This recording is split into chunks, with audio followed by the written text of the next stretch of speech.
We're going to tell you why we love him so much. We're going to give him the attention that he absolutely deserves. And we're going to delve into what he collects, why he collects it, why he loves it so much, particularly now that his collection has eclipsed 32,000 comics. So, but before that, sit down, pour yourself a pint. Why, Rob?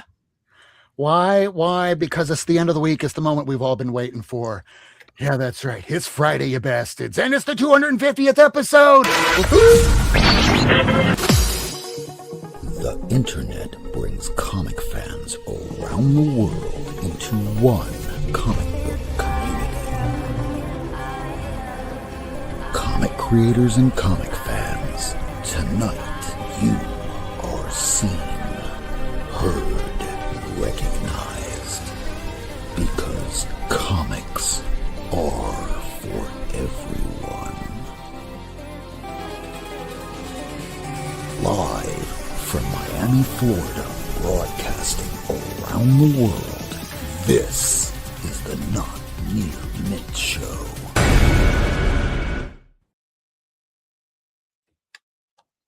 Wow, thank you so very much for that, Kevin. Was not expecting that at the very beginning, but we've been talking about this episode all week. We finally hit the 250th episode after 7 years doing this. We did take a year off, but in that time, we recharged our batteries. Lady Fantastic emailed me out of the blue just saying, hey, Rob, do you want to start doing the show again? Maybe show some books instead of doing interviews constantly. I'm like, yeah, I'm down for that.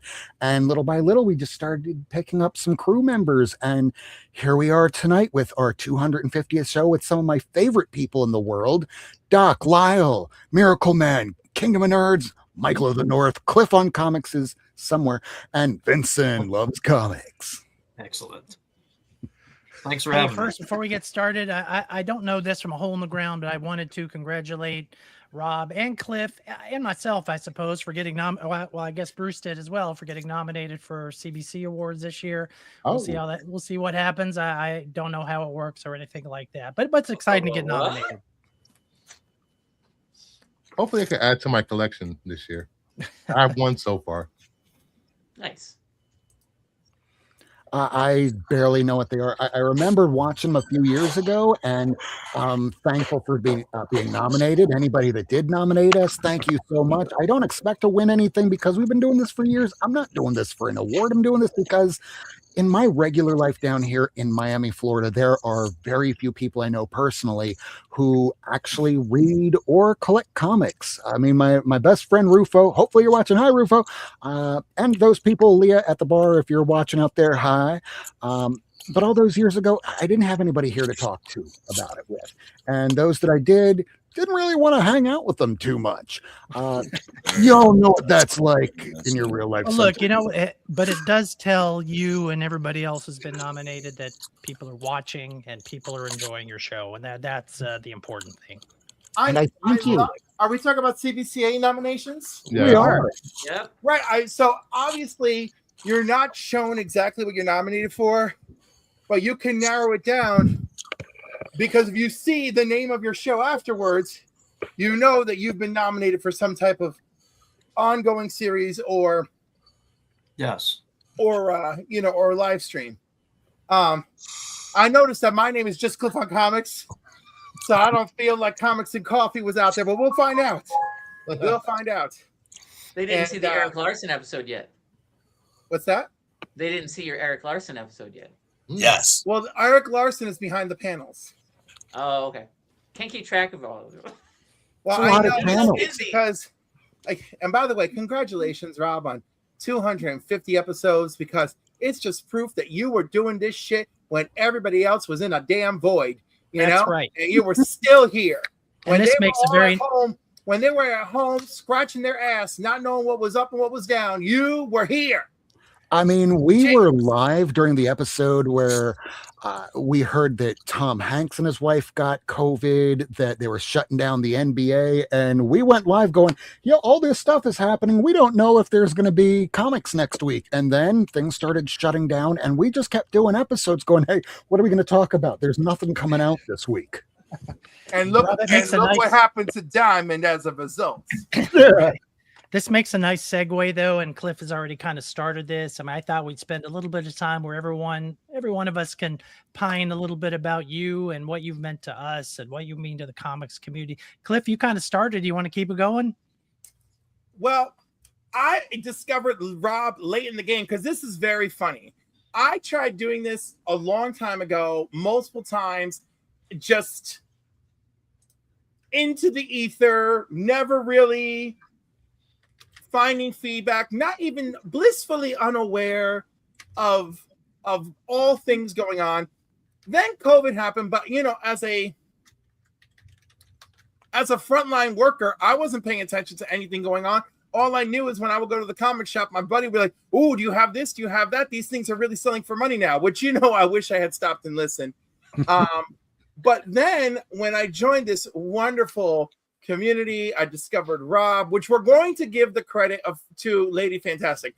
I am not 100% sure it's Caroline who brought me to you, but I feel like she's put in the work that she deserves the credits. Oh, And Lady speaking of Fantastic was the first person that I recruited to be on this show because I was sitting in the parking lot waiting for a hearing to start.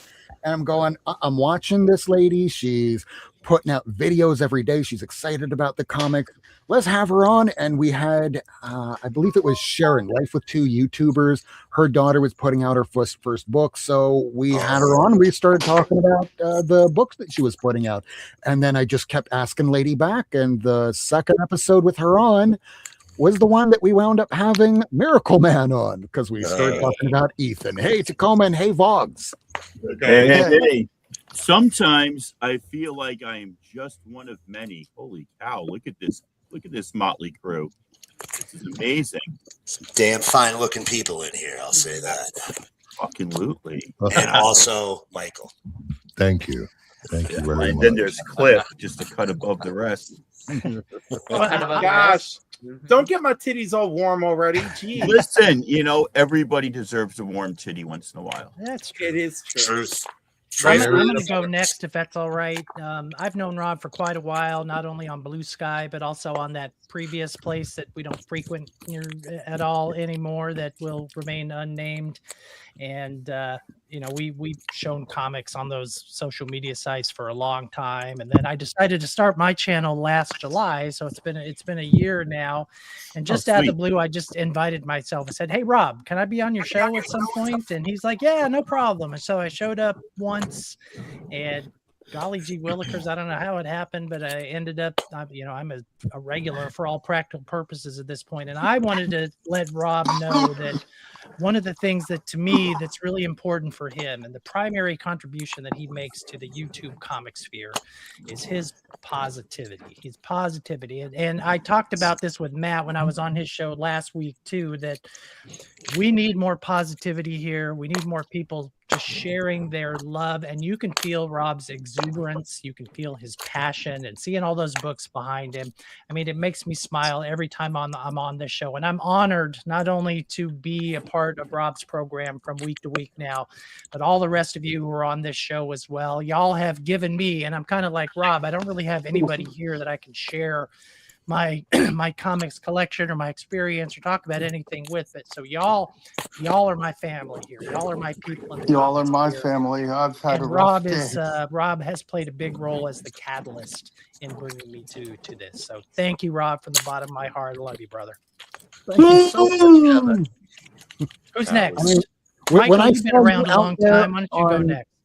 Hey, Cliff, Real I quick, messaged let me just you. have a response to that. When I first saw you on Twitter, the bad place, and now on Blue Sky, you, the same way, you were posting amazing books. You were very positive. You weren't denigrating people just to make yourself feel better, like so many people out there.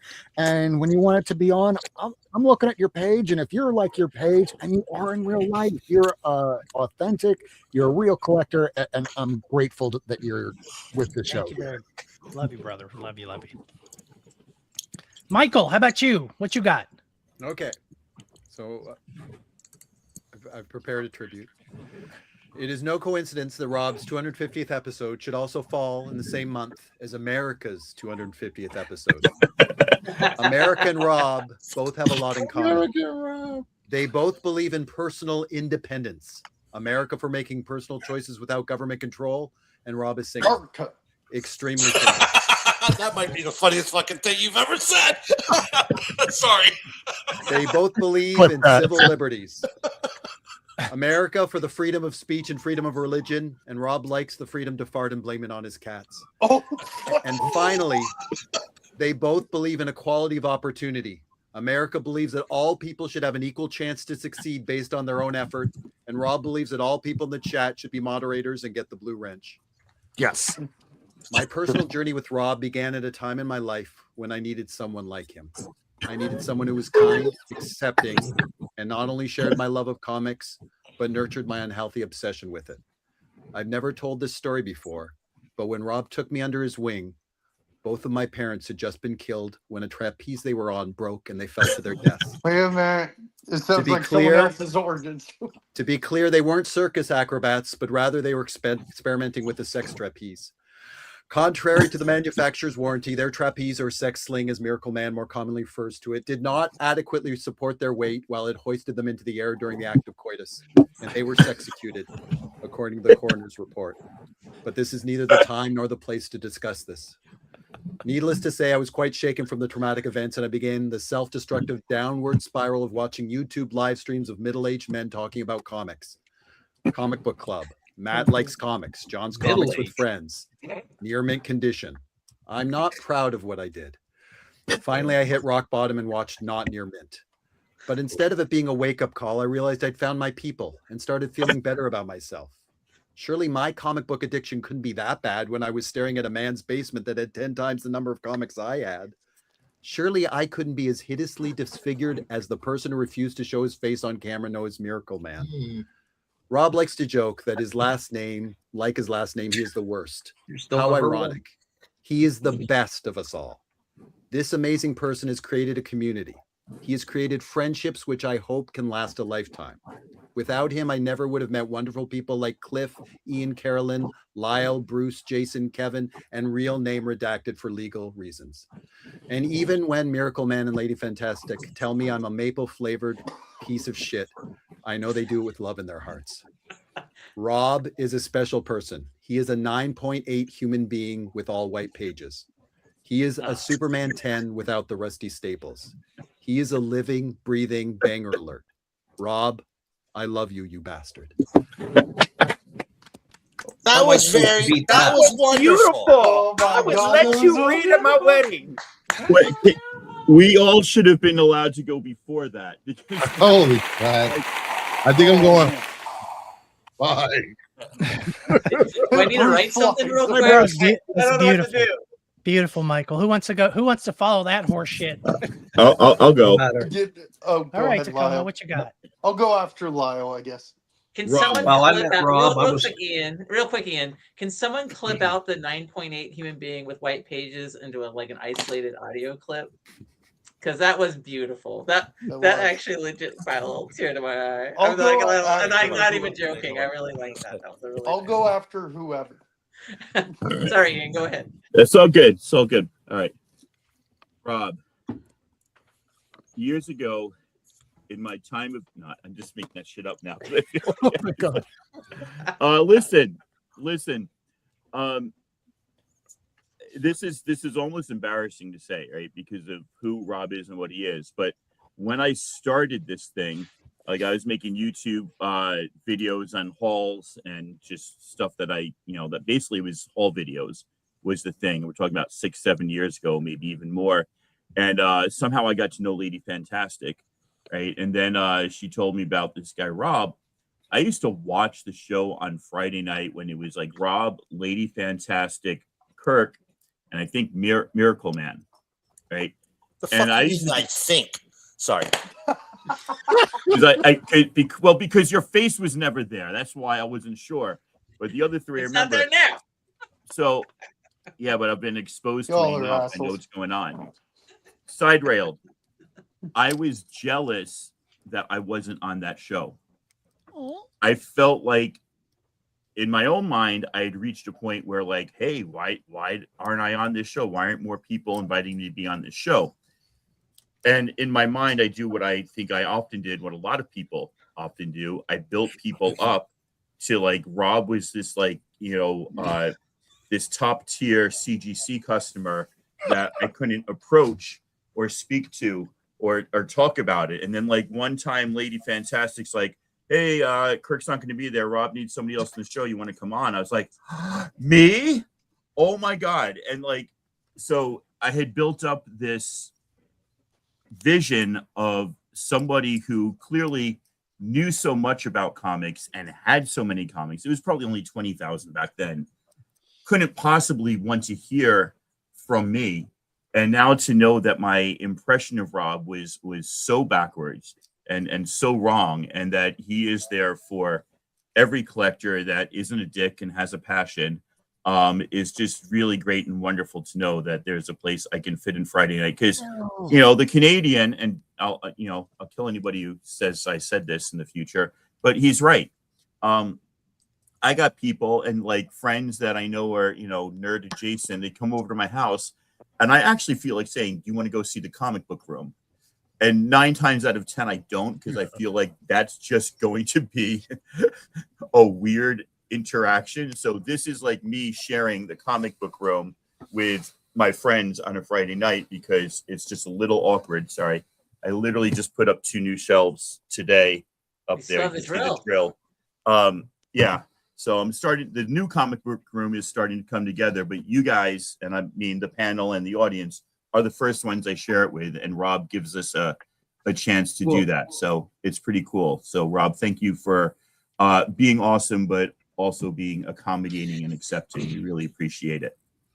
Man, the reason why I have at the very beginning of this show where it says comics are for everyone is because back when I first started watching all this stuff on YouTube in 2016, 17, 18, I was seeing a lot of people just talking shit about other channels because, if I can make other people look worse, I can make myself look better. And no, it just made them look like assholes. So that's why I had this rule 1, don't die, just because there's reasons behind that.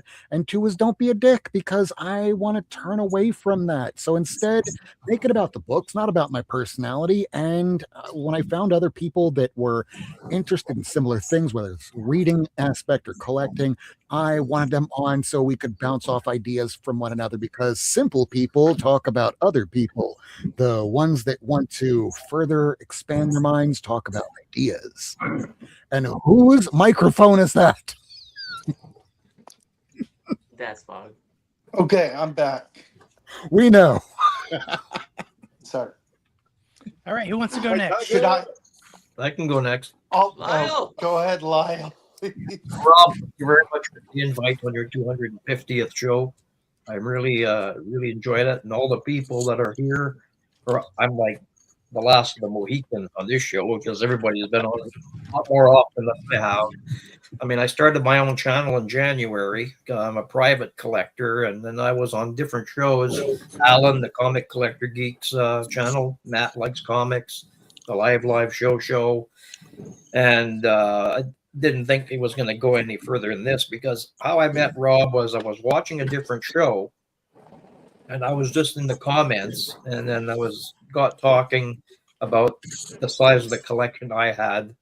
And he says, well, I have my own show, you should come on it. And then it started like that. I mean, I was kind of quaking in my boots, because all these people that are here, didn't have a clue who the hell they were. And here I am on this show, and like the new guy on the block here. So I appreciate it. I mean, I've been going through a rough time in personal life, and Rob was always there with kind words and support, which I thank them 1,000%. And I always appreciate that he invites me on here when it's convenient for me. I mean, I might be retired, but I do have a life outside of this. And I have a lot of comic books that people are always, curious to know what I have. I've been collecting since the late 60s. And I'm not here to outdo anybody on the books that I have, even though some people might feel like that. That's never my intention. I've got a banger tonight. I don't think anybody's felt that way, Lyle. I wanted to thank Rob very much from the bottom of my heart for allowing me to be a part of this community, because I have as much passion about it as I do with everybody that's here and beyond. Thank you. Lyle, man, the first time I saw you in the chat, it was like that old Shaquille O'Neal meme where it has, "I'm sorry, I was not familiar with your game. I owe you an apology." First time I saw you in the chat, you're like, "Oh, yeah, I have a channel." I'm like, "Oh, okay." Second time I saw him, okay, let's check him out. Started watching one video, and I think I tore through all of them in the span of an afternoon going, we got to have this guy on. And I, Lyle, want to speak for everyone when I say I'm so happy you weren't a white supremacist. That was really wonderful. What?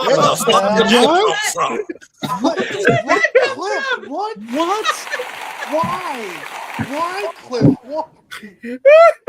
Because I used to be a pretty low bar. Because, and this is Bruce, good. I'm This is scared. good, folks, and Bruce I'm particularly scared. pay attention. If you know, I have had some bad experiences culturally Bruce? with golden age collectors, right, Bruce? Listen, I am not speaking ill of anyone that I collects, didn't say you were. I'm just saying you know. but that I know who you're talking about. Thank you. Thank you. Hey, Bruce. So Lyle, thank you. I love you, man. Well, thank you very much. You're great. That's and your for you, collection's great, and I'm always happy to see you. Oh, shoot. I'll Makes go a nice after. segue. Bruce, would you like to go next? I'll go next, sure. I'll go after Bruce. All right. Well, unlike most of you people, did I just say you people? Oh, I'm sorry. Wow. It works. Panel, Right, the you rest of the people. panel. I've been hanging out with Cliff too much. I resemble that remark. Damn right you have. Well, I met Lady Fantastic first. She was always on my show, winning Jeopardy every goddamn Friday. Nobody could beat her. And she would always say, I got to run to Rob's show. I'm like, who the hell is Rob? So I tuned in one time, like, oh, I like these people. This is my tribe. They don't care the optics of what they say. They speak their mind. Everything is positive here. And then Rob started showing up in my chats and being an asshole. No. Trolling. And everybody know how much I love assholes. Oh, I know you do. What the fuck? Clippy, where is it? And I came on here. I was very welcomed by everyone. And ever since that day, Rob has pushed me to actually catalog my damn collection. CLZ. Yep. CLZ. God damn it. I've done 40 boxes in the last 2 weeks. Damn it. And I will say this, Rob has actually kept me company many a nights when we both can't sleep and insomnia. What This time sounded were we about- chatting at last night? Almost 3 a.m. 3 on a.m. a Thursday. I was doing books. He was bagging books. So I am very happy that I met Rob. He's one of the nicest people that I met, and it's so hard to find positive people on YouTube that doesn't have an agenda. Not the coma. That was a good segue I'm there. counting how many comics I can fit on the wall. That's all. Yes, between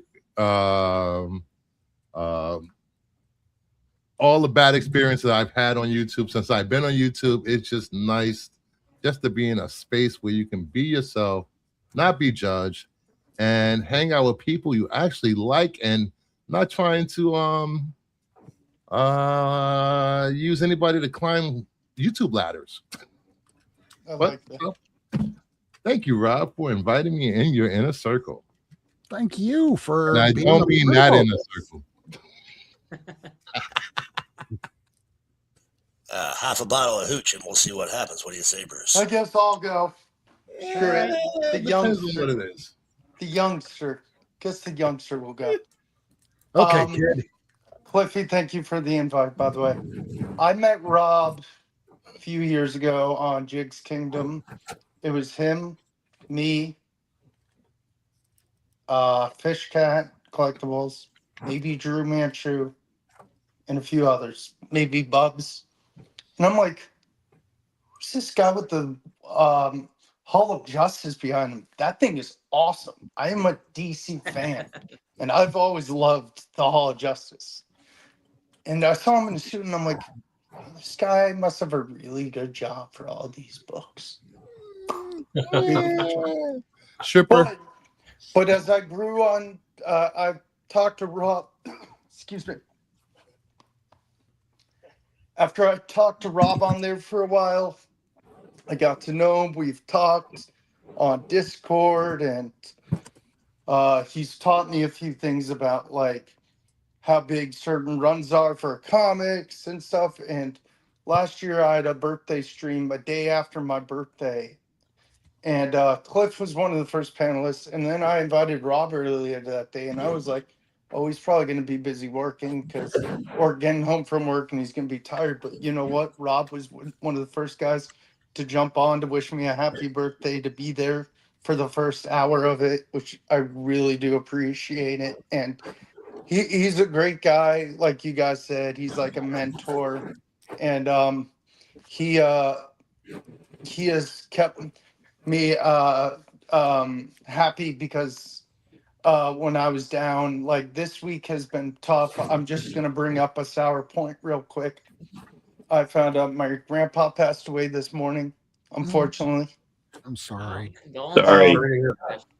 But he lived a good life. He was 92. But on to the better subject.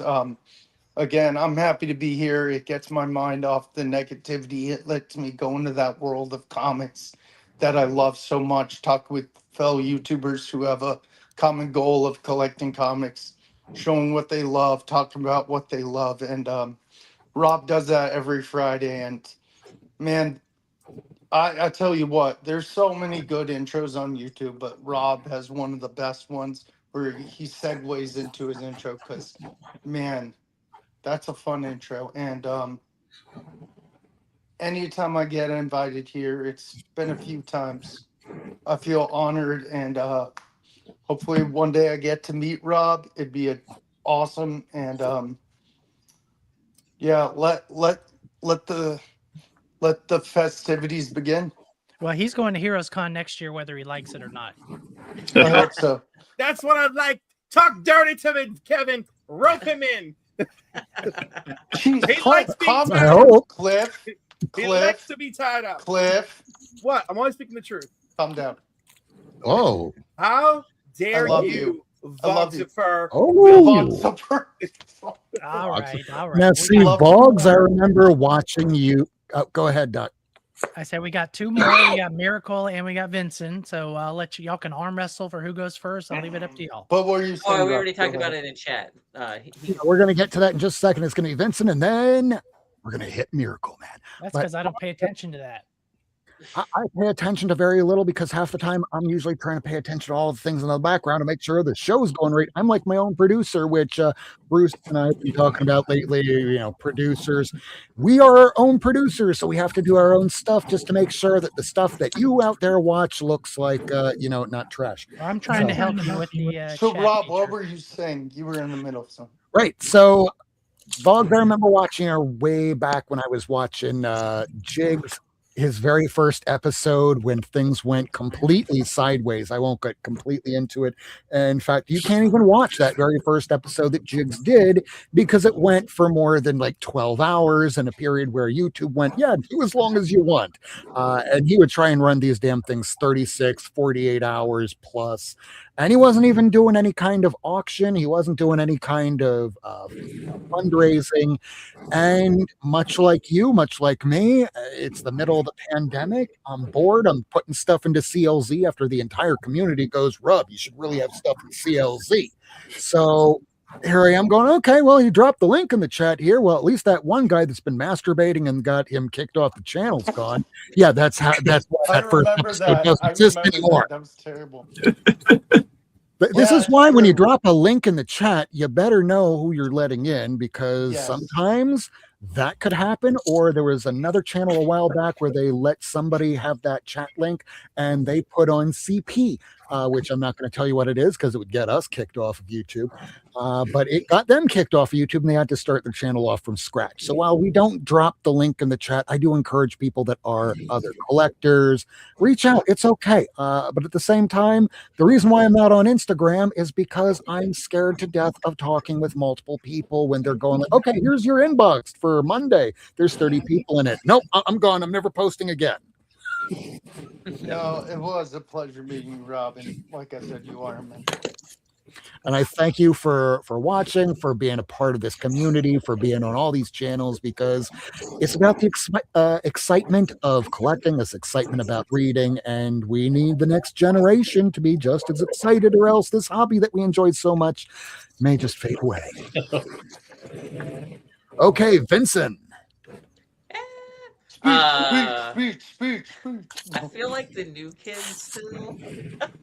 So I've been a semi-regular now for a few months, but I am not a YouTuber.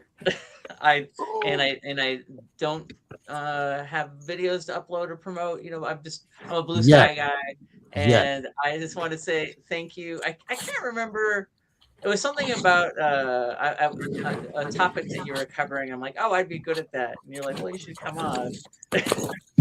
And I don't remember the exacts on that, but it was. Thank you for bringing me on. I'd never streamed before. Heck, Bruce just threw me on today. How about that? I'm expanding. You were better than 90% of YouTubers out there. You know, that says a lot because I'm in that 10%. I didn't know if my energy of my Blue Sky energy is comic book positivity. That's my thing, and it's not because it's like a persona I put on when I go on to Blue Sky and write posts. It's just who I am, and I didn't know if that would convert to a YouTube streamer format at all. I mean, I don't know. I'm an extrovert. Sure, that'll work. Let's try it out. So thank you for bringing me on, and then I just thank you for I thought I was kind of pushy and didn't do well, and Rob, I don't know if you remember, I messaged you and I was like, I don't know, hopefully you liked me on, and you were like, no, you were great, can you come back? So you're great. I would say my only qualm about the show, and I've said this in our chat channel, is Rob, you don't talk about yourself enough. You know, you need to. What? I'm saying this out of love. I legit was not sure when we were starting to talk about this episode. I'm like, I don't even know what Rob's favorite character is in comic books. It's all of them. I don't think it's not true. I mean, we all know you love comics. I'm just like, you know, every once in a while I'll be like, I really like this character, and then there we go. That's so much better. So yeah, you know, congrats on the 250. I think it's awesome. You have the regulars that come in for a good reason, because you're entertaining and you put on an entertaining show. And I'm glad that I had a little something that helped accentuate, but I didn't bring anything that the show didn't already have. You know what I mean? Like, your show is great. You have the positive energy of it, and I really enjoy being on. So thank you for letting me be on here too. You have Top Shelf Friday. That is something that you created. It is your deal. It is your bag, and that kind of positivity being brought to the community, and that is why you are one of the cornerstones of this show. Oh, thank you. You know what? I gotta give proper shout out to Kevin. Back in, again, the shall not be named social media platform we were on before Blue Sky. I got to meet Kevin at Heroes Con. Hopefully we talk more next time. I was pleased. Heck yeah. So yeah, no, Kevin and I don't remember their name. It was somebody who didn't leave the platform when we did. So now their brains now kind of love you, Bruce. Yeah, they were a really nice person. They just didn't make that changeover. Thanks, Dan. We were just farting around on one day, and we're like, hey, like, we should just have a day where we celebrate just loving comics, because and there's nothing wrong with showing off a big gun comic, like a X-Men #1. But what about just loving comics? I very much clearly remember this conversation with Kevin, and we were even going to call it Big Gun Friday, which was like a totally not the right vibe. And that third Flippy, person, I they can't said remember, Big so Gun. was like, no, you shouldn't have it conveyed with guns. I'm like, you are so right. We got this dialed in now. But no, that energy, you have that kind of energy that I'm trying to put into Blue Sky. You have that in this YouTube channel. Energy? Half the time it feels like I don't have very much energy, which is why I usually have about 2 of these before going live, along with a Cuban colada, which kind of explains a lot of things, like why I might need to go to the bathroom almost immediately after this show. But nobody needs to know that. That's way too TMI. But yeah, that's all I got. Thank you, Rob. Thanks for having me on the show. Thank you for having the show. I want to say one more thing about Vincent, if I may. Vincent, you have added so much, all the things that Rob has said and more, including boardless, bagged 80s comics that keep me up at night. I got one ready. Oh my God. Oh no! Oh no! Sacrilege! Sacrilege! Too stupid to insult. This is a mystery book. What could it be? It's been in this same bag and board since There's no board. 1989. Or no board. It's in the Fury of same bag Firestorm. since 1989. It's an issue of Blue Beetle. Hey, you know what we're gonna do? We're gonna start a GoFundMe for Vincent and start it right now. For boards? Won't No, you Box. No, please we have help? priorities. If we start a GoFundMe, it's gotta be for people to get to Heroes Con. I have boards, guys. Look at this guy. Oh believe my you. God, It's that's time. not Vincent. Like That's a his We can fucking do a live twin. stream together. That's his evil twin. He raw dogs. He raw That's dogs. right, his Mama Bear. comic What reporting. he is raw dogging them comics. I've probably got about 500 to 600 comics that are, as Mama Bear puts that it, just gives me chills. Hundreds of comic collectors out there Hey, do Cliff, not bag and board need their to cu- comics. we Won't you need to cure please him. help? We need to All kill right, him. Miracle, you are I got a whole last and stack certainly right here not that least. don't even have a bag and board just sitting on my sorting board. Not everything has to be bagged and boarded if you're planning on dumping them, but if it's part of your collection, I have this little thing that I say at the end of every single episode that if you can afford the books, you can afford to properly protect them. And right back here, this Hall of Justice, I know this kind of looks like a train wreck right now because the Hall of Justice is going away. Much like Tacoma here, I need to put up a new shelf myself because you see all these stacks upon stacks upon stacks ever. It is death. I'm running out of room. So the problem is you need to build up. And when you start running out of room building up, you might have to start getting rid of some books. But I am here to say no. And with that, Miracle Man. All right. Well, thank you very much. I just want to point out that I've been waiting to speak for about 40 minutes, and I find that just to be outrageous. But thank you to everybody for all the kind words you said to my man here, Mr. Worst, a.k.a. Mr. Mint. I didn't prepare any fine words this evening like our fine Eastern Canadian friend, Michael. And I'll be honest with you, that was probably one of the best monologues I've ever heard somebody do. I'm exceptionally impressed. It was rather funny. It was touching. It was, quite frankly, not what anybody who knows you has come to expect from you. And I just want to say bravo. But you're really a great guy. I appreciate what you do, Michael. Rob, so how do I put into words our friendship, our time together, what we've done on the show, the things we've been through? I don't know if there's a way to do that. I've gone through a lot on this show as yes, there's been a lot of corn. I've gone through a lot on this show, most of which Mr. Worst knows and most of the rest of you don't. Rob and I knew each other in the bad place. And we knew each other because we would get into fisticuffs with internet versions of fisticuffs with the ruffians and the slime and the scum. And I happen to like getting down in the mud. Some people say, don't let them pull you down into the mud. But I'm like, fuck you. Let's hop right in that shit. But Rob, even when he was doing that, was was a cut above the rest, held himself with a certain demeanor that stood out. You know, when I was finding the most pithy way to get away with telling somebody to go fuck themselves with a goat dick, he was saying, well, gosh, guys, I think you're not very nice people. And, you know, he would convey his message in a very eloquent way. But because of Rob, and when he invited me here onto the show, he first invited me on the show to talk about some of the most filthy, disgusting scum on the planet. Miracle Man, yes. I actually told Bruce last night about the first episode you were on, and he actually watched it all the way through. I have not watched it since its premiere, but he might have some insight into that first episode you were on. Wow. You know, I didn't know what to do. I'm not a YouTube guy. I don't watch YouTube. I don't do the YouTube. I do this show.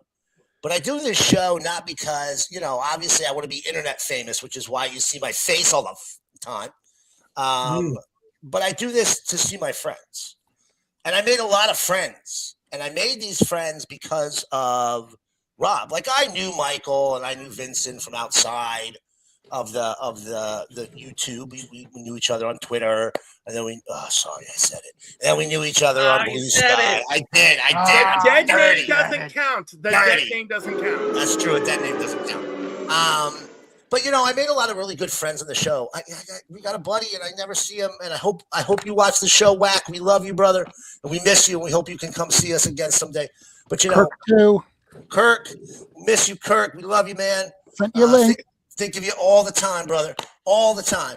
And, you know, those aren't the only people. We made some really great friends here, you know, and I know we don't do the interviews, but, man, we got to talk to industry creators. We got to talk to new guys. We got to talk to indie guys. We got to talk to seasoned veterans like Tom goddamn Payer. You know, we got to speak to David Avalone. We got to, I mean, just so many great creators we've had on the show over the years, plus all these guys that were just breaking in, gals and envies. Tony Fleeks. I mean, just incredible. Oh my God, Trish Forstner. I mean, we just had some incredible creators on the show that we got to interact with and meet. And none of that would have happened if it wasn't for me meeting Rob.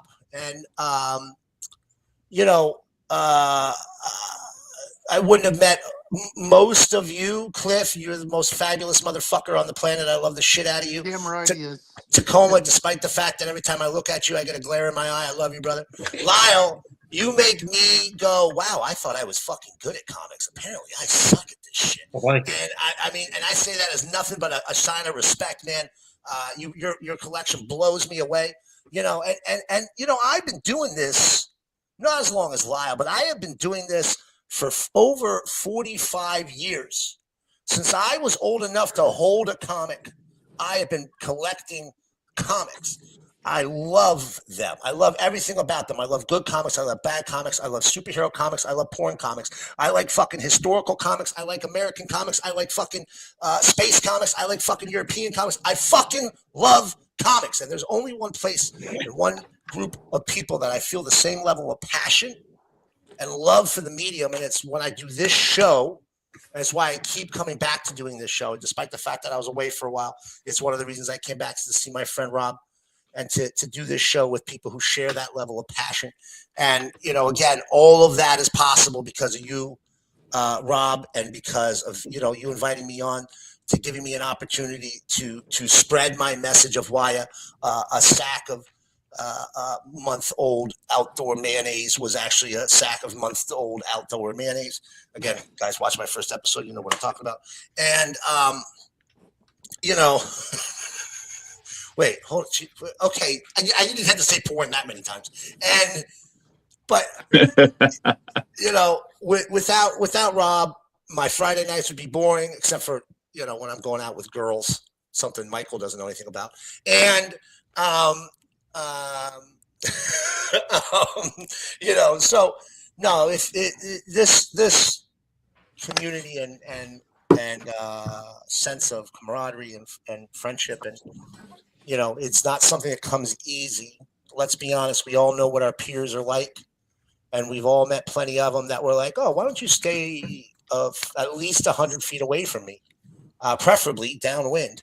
And so to have a group of people that are easy to talk to, that have that same love, that same knowledge. And look, I'm going to say one last thing. It's not just the friendship and the love but the knowledge, guys. You all know this. Every one of you in your life is the comic guy, right? Every one of you. Somebody in your life is like, oh yeah, that's the comic guy. That Michael's the comic guy. Tacoma's the comic guy. Rob's the comic guy. Doc's the comic guy, right?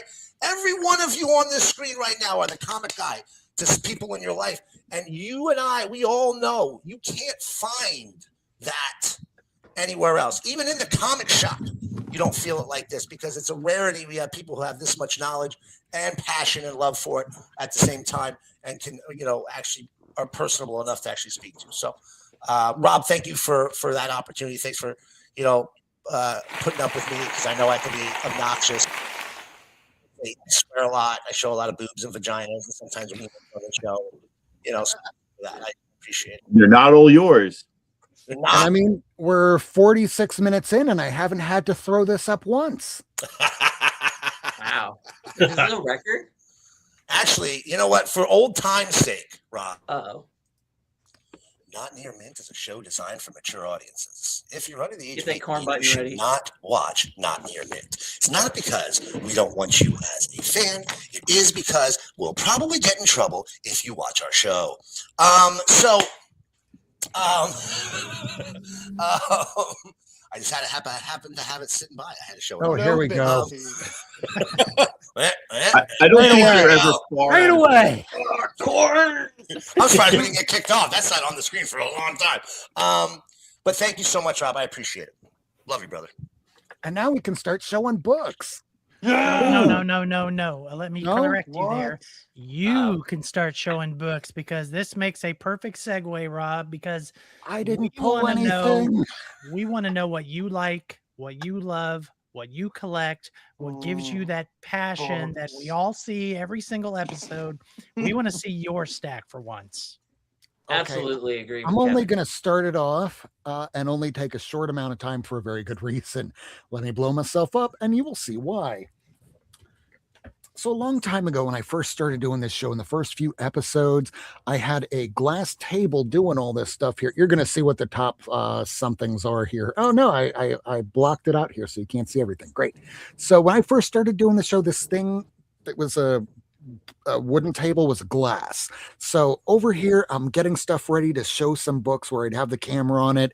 And I put something down and it shatters the glass. And I was wearing sandals.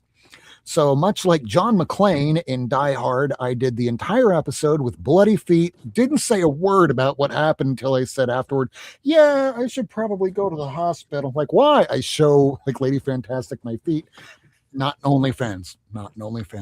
And like, how did you do that? Not say anything the entire episode. I'm like, well, when it's showtime, just like when Conan O'Brien would feel anxious about something or go, oh, is everything going to go wrong? The second it's showtime, you just go and you don't know anything going on, anything else around you. It's kind of like having ADD where it's like a bright light shining right at you. But if you have to focus on anything else, it's like expanding the beam. So that's how I did it. All right. This is why I can't really show a lot of books right now. So I'll let Kevin show everybody that's in the chat be on screen, but I'm going to take the camera and show you why. All right, here we go. So this room here has so many comics in it. Oh, we've never had a Hall of Justice tour since I've been around. I claim Jim Lee Batman. No, I'm kidding. All right, let me make sure none of this gets torn out and I do need destroy that Jim Lee anything. Batman one day. All right. So over here, you can see how I have stacks upon stacks upon stacks upon stacks. Oh, you have so many good ones. Well, the problem is as you see over here, I don't have the Hall of Justice key books that are out anymore. They're going to be going on the outside of some of these, but I needed to put up another one of these, which means that all of the in the hall is where I have. Hey, Kitty, is where I have. All the Spider-Man books right now are inside the hall. So, With Max. with Max. Max is my gargoyle. Max is the one that takes care of all the books. So over here, even more books. And right here, these All right. So for Vincent that doesn't have a few of those books that are bagged and boarded, these are 6 boxes where almost none of these things are bagged or boarded or anything. I know, terrible, right? But I'm planning on getting rid of them because I got this for a collection. And in that collection was a bunch of stuff that I wanted, like First Green Goblin and whatnot. All right, here we go. So the reason why I'm not going to be showing any of those books is because they're everywhere. They are everywhere. But I will wind up doing a room walkthrough when this whole thing is done. But right now, everything is in the process of work in progress. Just like how I have done on my shorts, where I have a how-to or comic tips. And here in Florida, we are in the middle of hurricane season. So you see some tarping that's up there that I need to put down on some of the racks that have the plywood or the particle board at the very bottom, because if there's any water that gets into the home, that plywood board, even if the water gets up about like just a inch or so, it'll soak into the particle board, soak into the box, and then you're in trouble. So just put a piece of plastic, and that's what, if you're an active collector, no matter what, whatever you're spending on your books, it's okay to spend a little bit more on the Mylar, on bags, on the peripheral stuff, because you want people to say, yeah, I have a 9.8 of something and it's in a box back there. Hold on, let me take it out. You take it out and the whole thing is just slumped. I bet Cliff's like, yeah. Wait, let me And the go 10% get my discount wife. you can enjoy at BCW Supplies when you use Cliff Comics as your code. And it's starred right now in the chat. So if you need to get some supplies, do it in bulk. It's what I always do. Sometimes I do it from Amazon if it's boards sometimes, because I'm going to order 1,000 boards. I'm not like Jigs that orders a pallet of 50,000 of them. But I know one day I'm going to have to do all of the boards again, because boards you need to replace about once every 10 years or so. And I basically did everything in Mylar within the first 2 years of the pandemic, because Lady Fantastic and I were trying to figure out, hey, what's the best kind of Mylar for these things? Because I wanted to go pull out a bunch of Black Panther comics, and they were ones I just got. They were brand new, 6 months and brand new bags where it looked like glass when I put it in. I go to pull them out and they were all wrinkled to shit. Why? We live in Miami, and living in South Florida, that humidity gets in no matter what. I just ordered this morning a humidifier or a dehumidifier, just because if you see 1 or 2 silverfish, well, you can expect there's probably more. So how do you get rid of them? Aside from, sprays like this, get a dehumidifier. It'll get rid of all those little nasties, because again, if you can afford the books, you need to properly protect them. It's great if you have a great collection, but if they're being eaten by silverfish, ain't nobody gonna want them. No, it's like smoking cigarettes. What was that, Bugs? No, none. I didn't know they eat comics. They eat paper. They eat sweet things, and They're eating knowledge. They're eating knowledge. I mean, it's not like they're obtaining it through osmosis. You eat it, you sleep on a book, you obtain it. No. Instead, it's just. I see more people are starting to watch here, and I want to thank everybody out there for watching, live replay or viewers, whoever it is. I know there's a lot of things going on a Friday night. If you're not watching a movie, you're out watching us, I thank you so much for this. We do these things every single Friday. We started out doing it on a Wednesday, but if you have a job, sometimes throwing together a show like this last minute, it can take a toll on your physical and mental health. So that's why we took a year off around 2022, and we came back and been doing it ever since. We don't really do the Kickstarters. We do want to support those people out there in the community that put their hard effort and work and money and blood, sweat, and tears. And I do mean that literally, because people do bleed from doing this. And I mean, we would like to support you, but at the same time, when we were trying to do this week in, week out, people having Kickstarters, they would send us a PDF, and I'm a court reporter. My job is mostly trials, depositions, and it can go really, really long. So it's showtime. You're going to be interviewing. Fill in the name of the blank. Did you read their work? No. So what are you going to do? Ask him the same questions we ask everybody else. And it felt really inauthentic. So us being able to do these things week in, week out, where we're basically just showing books, like show and tell, telling you information that we found out from other sources. When I dropped in the chat earlier this evening that this is the comic hub for the comic community, we're not Comic Tom that are going to be telling you about the top 10 books and why each one. I do a top 5 at the very end, sure, because we just want to get that knowledge out there, because there's certain people that would rather hoard that knowledge to themselves. And yeah, they might have a great expensive book that they got for $2 or $3. Good for you. I would like so that we have an even playing field, so that we can commiserate on this knowledge, so that everyone has it, so we're all better equipped. All right, I really enjoy want to. commiserating. What was that, Cliff? I said I enjoyed the commiserating. Absolutely. Just like how Vogs was saying earlier that he learned a lot from me. I learn a lot from everybody out here watching. There was an episode of Jigs back at the beginning of the year where No one learns nothing from me. What are you talking about, Rob?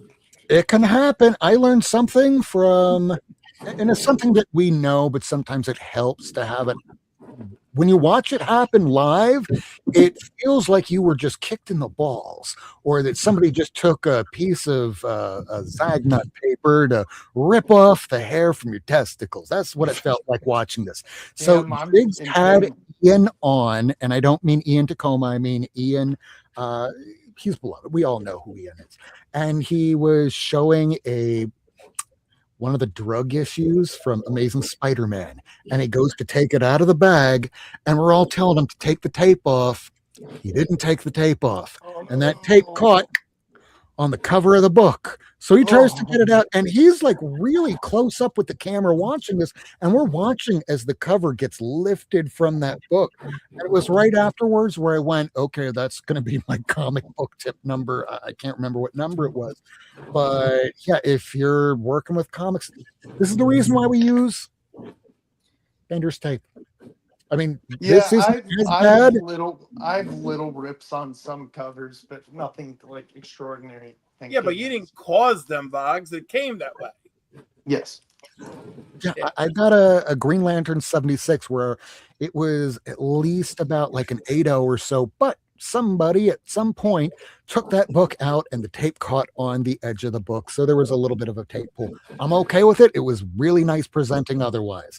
But had I have done that myself? So sometimes watching other people fail means that maybe you don't have to yourself, because we all learn from one another in the end.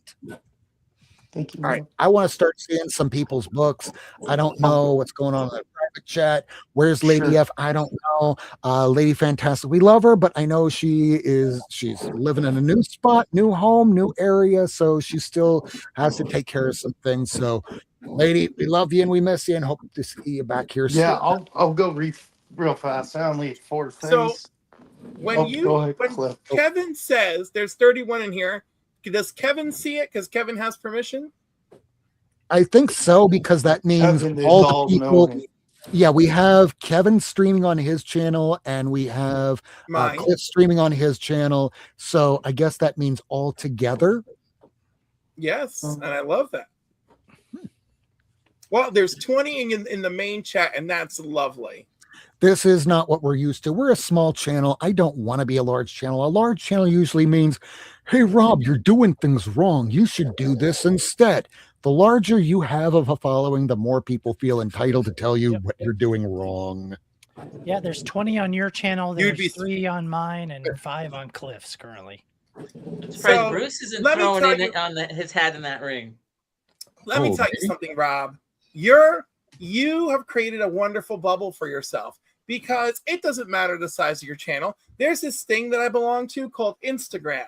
And even when my channel was 400, I had people telling me what to do. Ah, You know? And at the Yeah. end of the day, hi, Bruce. At the end of the day, Yes, have to- Bruce. you have to yes. go. It works with you, your higher power, and your chat GPT. So, like, my higher power says, puppy. It's It the is a skeleton, puppy. Michael. is that a greyhound? It's an Italian greyhound, so he's really tiny. Michael, I assume my that's the gosh. skeleton you're referring to. I haven't seen one in ages. The last Vincent. Sorry, go ahead, Cliff. The last Greyhound I knew was my mom's best friend's. His name was Mulatto. Vincent, you know what's funny about them? I saw a video of a Greyhound, and it was like on a person's bed, and it was like whining. And someone said, the caption said, "Why is this giant mosquito serenading me?" I'm like, that's He's a goofball. terrible. But he's allergic to grass, so he gets hives during the summer. Wow. Like, I don't know if you can see his chest What are there. you It's talking all- about? How does he go to the That poor bathroom? What the boy. heck? I give him so I put shirts on him to try to minimize it, but he like always gets out into the grass somehow. I give him Oh. Benadryl to minimize it. It's a I love dork. it. I love Greyhound. Well, Anyway, Rob, we whenever will Rob's let ready, you I'll go. decide who you want to show books first, second, third, all the way to the end. It's up to Well, you. I know, Check it out. I know Boggs has been really, really, really excited to show something. So let's get him to go first. Yeah. So I have 2 new comic books this week, and then a back issue and a slab with a story. New books: Justice League Unlimited 21, the Kari Andrews. Cool. Thought that was a funny cover. Great cover. That'll probably be in my order X-Men- tomorrow. My favorite X-Men character is Rogue, so I was like, man, this is so 80s vibe, and I love it. Uncanny X-Men 32. Oh, nice. Yep. Oh, that's pretty cool. Yeah, they're doing a set of them. There's one with Wolverine on a motorcycle. Got this in the back issues. I know there's a bunch of connecting covers. I'll probably get the Magneto one and then maybe get the others. It's X-Men 1991, number 1. Cool. Okay. Not many of those out there, I think, right? Like real low print run, something like 1,200. Something like 2 million. Something like that. Somewhere I thought it about was that. more like So- 1,000. It's really limited. Hey, everybody has their first X-Men number 1, and it's Hell yeah. Everybody's got an X-Men one. Great book. So, quick story on this. I said it on my channel, and there's going to be another video on it too. Part of the series I do called Slab Story. But anyway, so this guy walks into my LCS. It's not that big. And he says, I have slabs to sell. I used to work for Stan Lee. And then this guy he worked with took the money that from Stan Lee's like signings and bought like original art from other artists, and he called him out and said, dude, you're a cheater, you're a liar, blah blah blah. And he got fired for it. But he told us when we were at the shop on, what was it, Wednesday, that the documentary about Stan that's going to be shown at SDCC, San Diego Comic-Con, he'll be in it. I don't remember what his name is, but he also made like custom rings for like the guys who made played certain characters in shows. Like he met like voice actors and stuff. So he was selling these slabs, and he puts them down and puts one down and whatever. He had the one of Green Lantern where he's like this. He had a bunch of other ones. And then I see this book, and I'm like, I'm a 90s kid. I haven't watched the whole series, and I'm going to get a lot of flack. Yes, Bruce, I know. I've seen bits and pieces on YouTube of it because I'm a diehard Batman fan. Diehard Batman fan. I haven't watched this movie. I will watch it this weekend because I've been under a lot of stress this week, and I'm finally going to get around to it because I have a lot of time off because they cut my hours. Anyway, when he put this slab down, I was like, wow, that's a really cool slab. I like the cover. I love the animated show. I love the signature. So I go do something in the back of the store, look at something. I come back, and the owner of the shop says $1,000 to the guy. And the guy's like, okay. The owner of the shop is a really nice guy. So he hands me this slab in front of his wife, one of the workers, my friend who helps work there, and the other guy. And I'm like, wait a minute, I don't deserve this slab. He's like, yeah, you do. And I'm like, no, I don't. And I turn to the guy who sold the slabs. He's like, yeah, when you were in the back, I talked to the owner, and it was his first time being there. And we worked in a price when I heard you said you liked the cover and you liked the signature. We worked in a price I took a hit because I cared what you said on a hit on the slab so he can give it to you. And I'm like, no way. He's like, yeah, it's yours. I'm like, dude, I don't deserve it. He's like, please take it. You deserve it. You said you loved it. So with that being said, sorry for the long story. It is Batman 1993, Mask of the Phantasm, not numbered, witnessed and signed 7/28/2018 by one Kevin Conroy. Oh, sweet. Yeah. Warning, warning, warning, warning. Banger alert, banger alert. That's a good book. Oh, they deserve the long banger. Cried because it was free, and I messaged I told my shop owner, I'm like, do I owe you anything? He's like, no. And I turned to the guy, he's like, no, like I said, I took a hit because I heard your dedication. You love comics, and I love hearing that. And I watch bits of the animated series, but whenever I read Batman, I bet I am Zach. I'm gonna watch it Sunday. Whoa. You've never seen Mask of the Phantasm? What? I have to share with you now. So the voice of Phantasm was my childhood or my teenage crush. So, just giving away my age a little bit here. So the reason Real quick, I'm just going to tell you what this will. It is not just the best Batman animated movie. It is the best Batman movie, period. I'm excited for it. I've seen trailers for it. The reason I didn't watch it was because I recently got into comics the last 5 years. I didn't hate comics. I liked Batman. I liked Batman and stuff.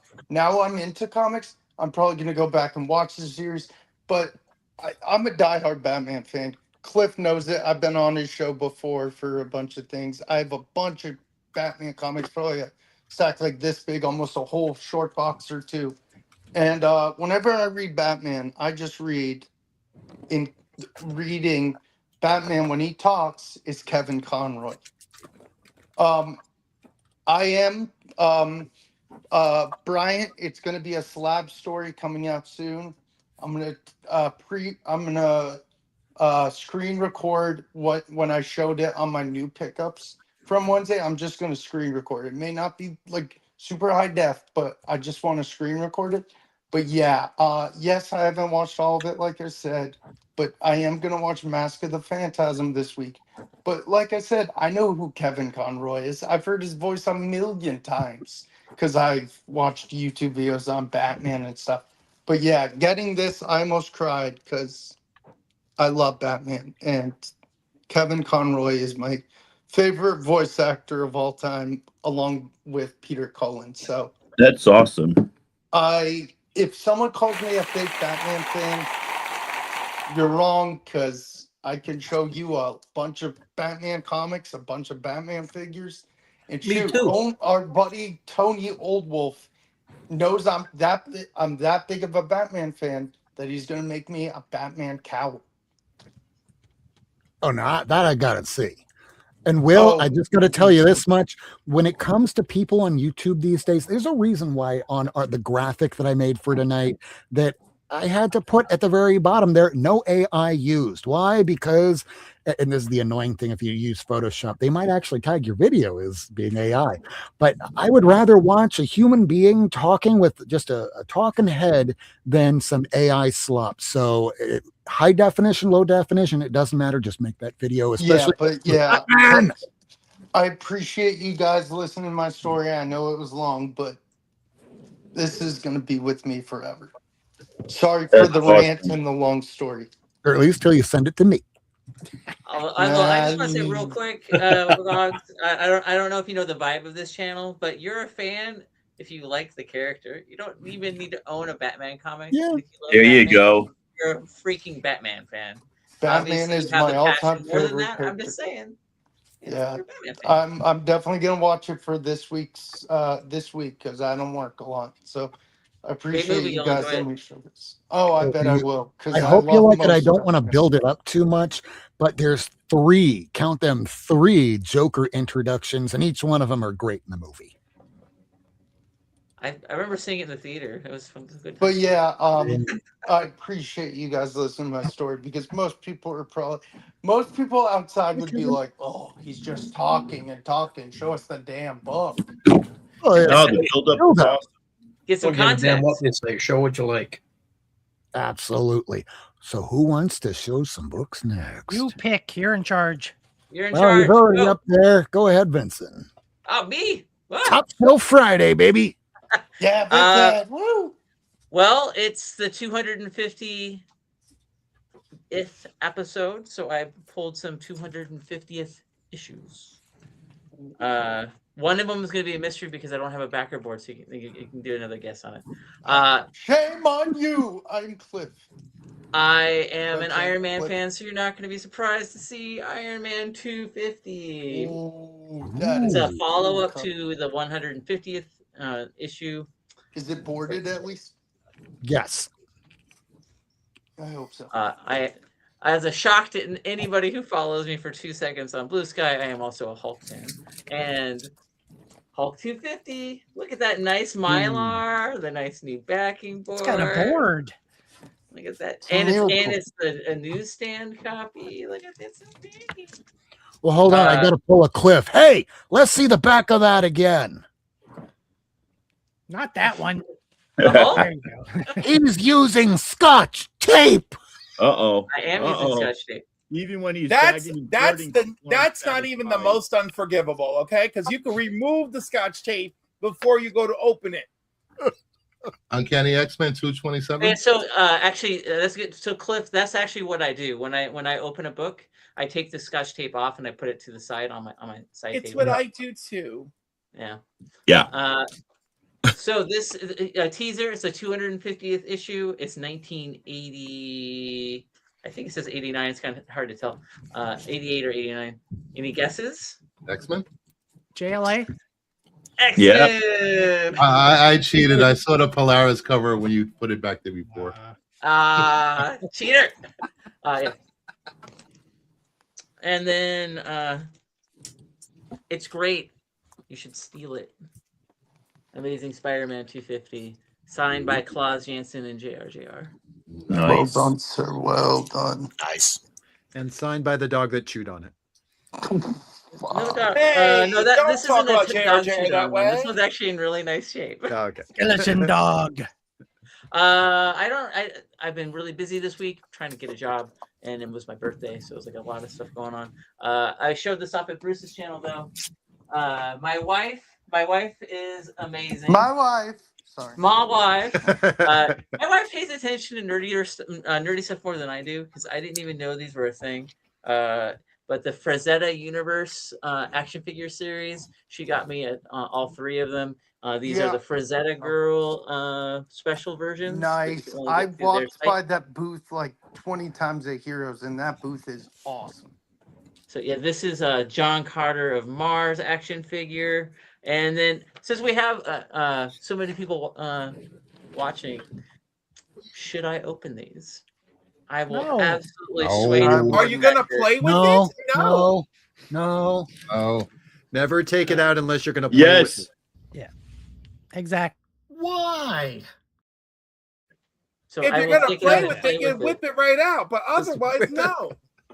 That's what she there are- said. Whoa, what? Cliffy. There are 3 figures in this set series. Again, I saw Death Dealer on Blue Sky. Somebody posted it, but I didn't know there was more. And so that's John Carter. Then we've got Conan. Nice. Is that great Frazetta And art? Conan. Which Hey, city is he Vincent- from, Jason? Vincent- What city is he from again? Conan? Yeah, what city is he Boston, from? right? What city is he from? I mean, he's from the Hyborian Age. I don't know. I just Nope. watched Conan yesterday. He's from Scranton. Conan Is is it from cinnamon? Is he a cinnamon? Sumerian. There you go. He's a cinnamon.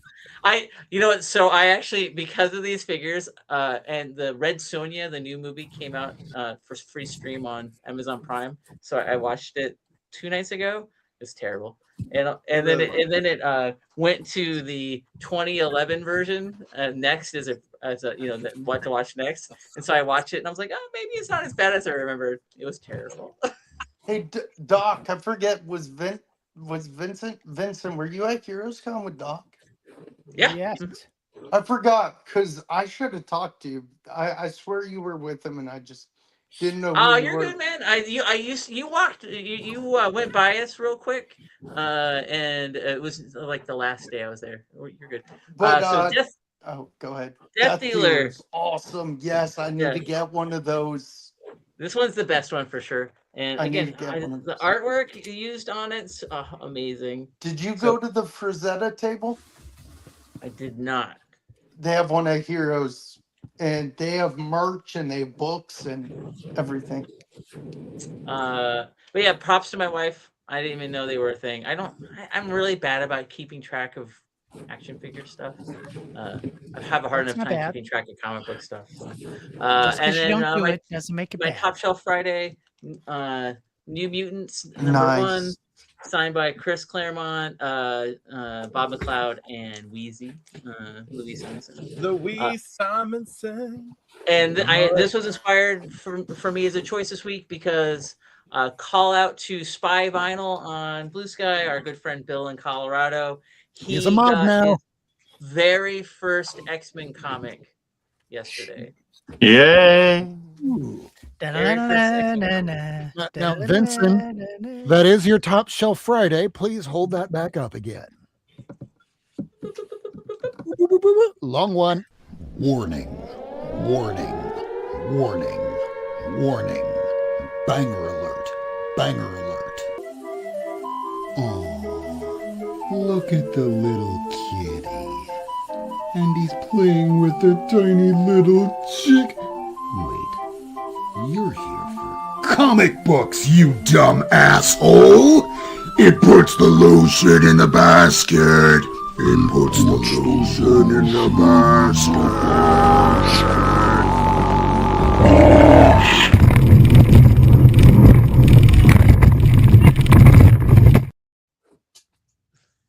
Yeah, that guy didn't survive that boat ride. I'm telling you, at the last second, you can see when that girl becomes infertile. Hey, hey, Rob. Stop talking. Go to jail. I'm so confused. Hey, Rob, I've got some breaking news. It puts What? lotion in the basket. Like a Tacoma? Look at that. Oh.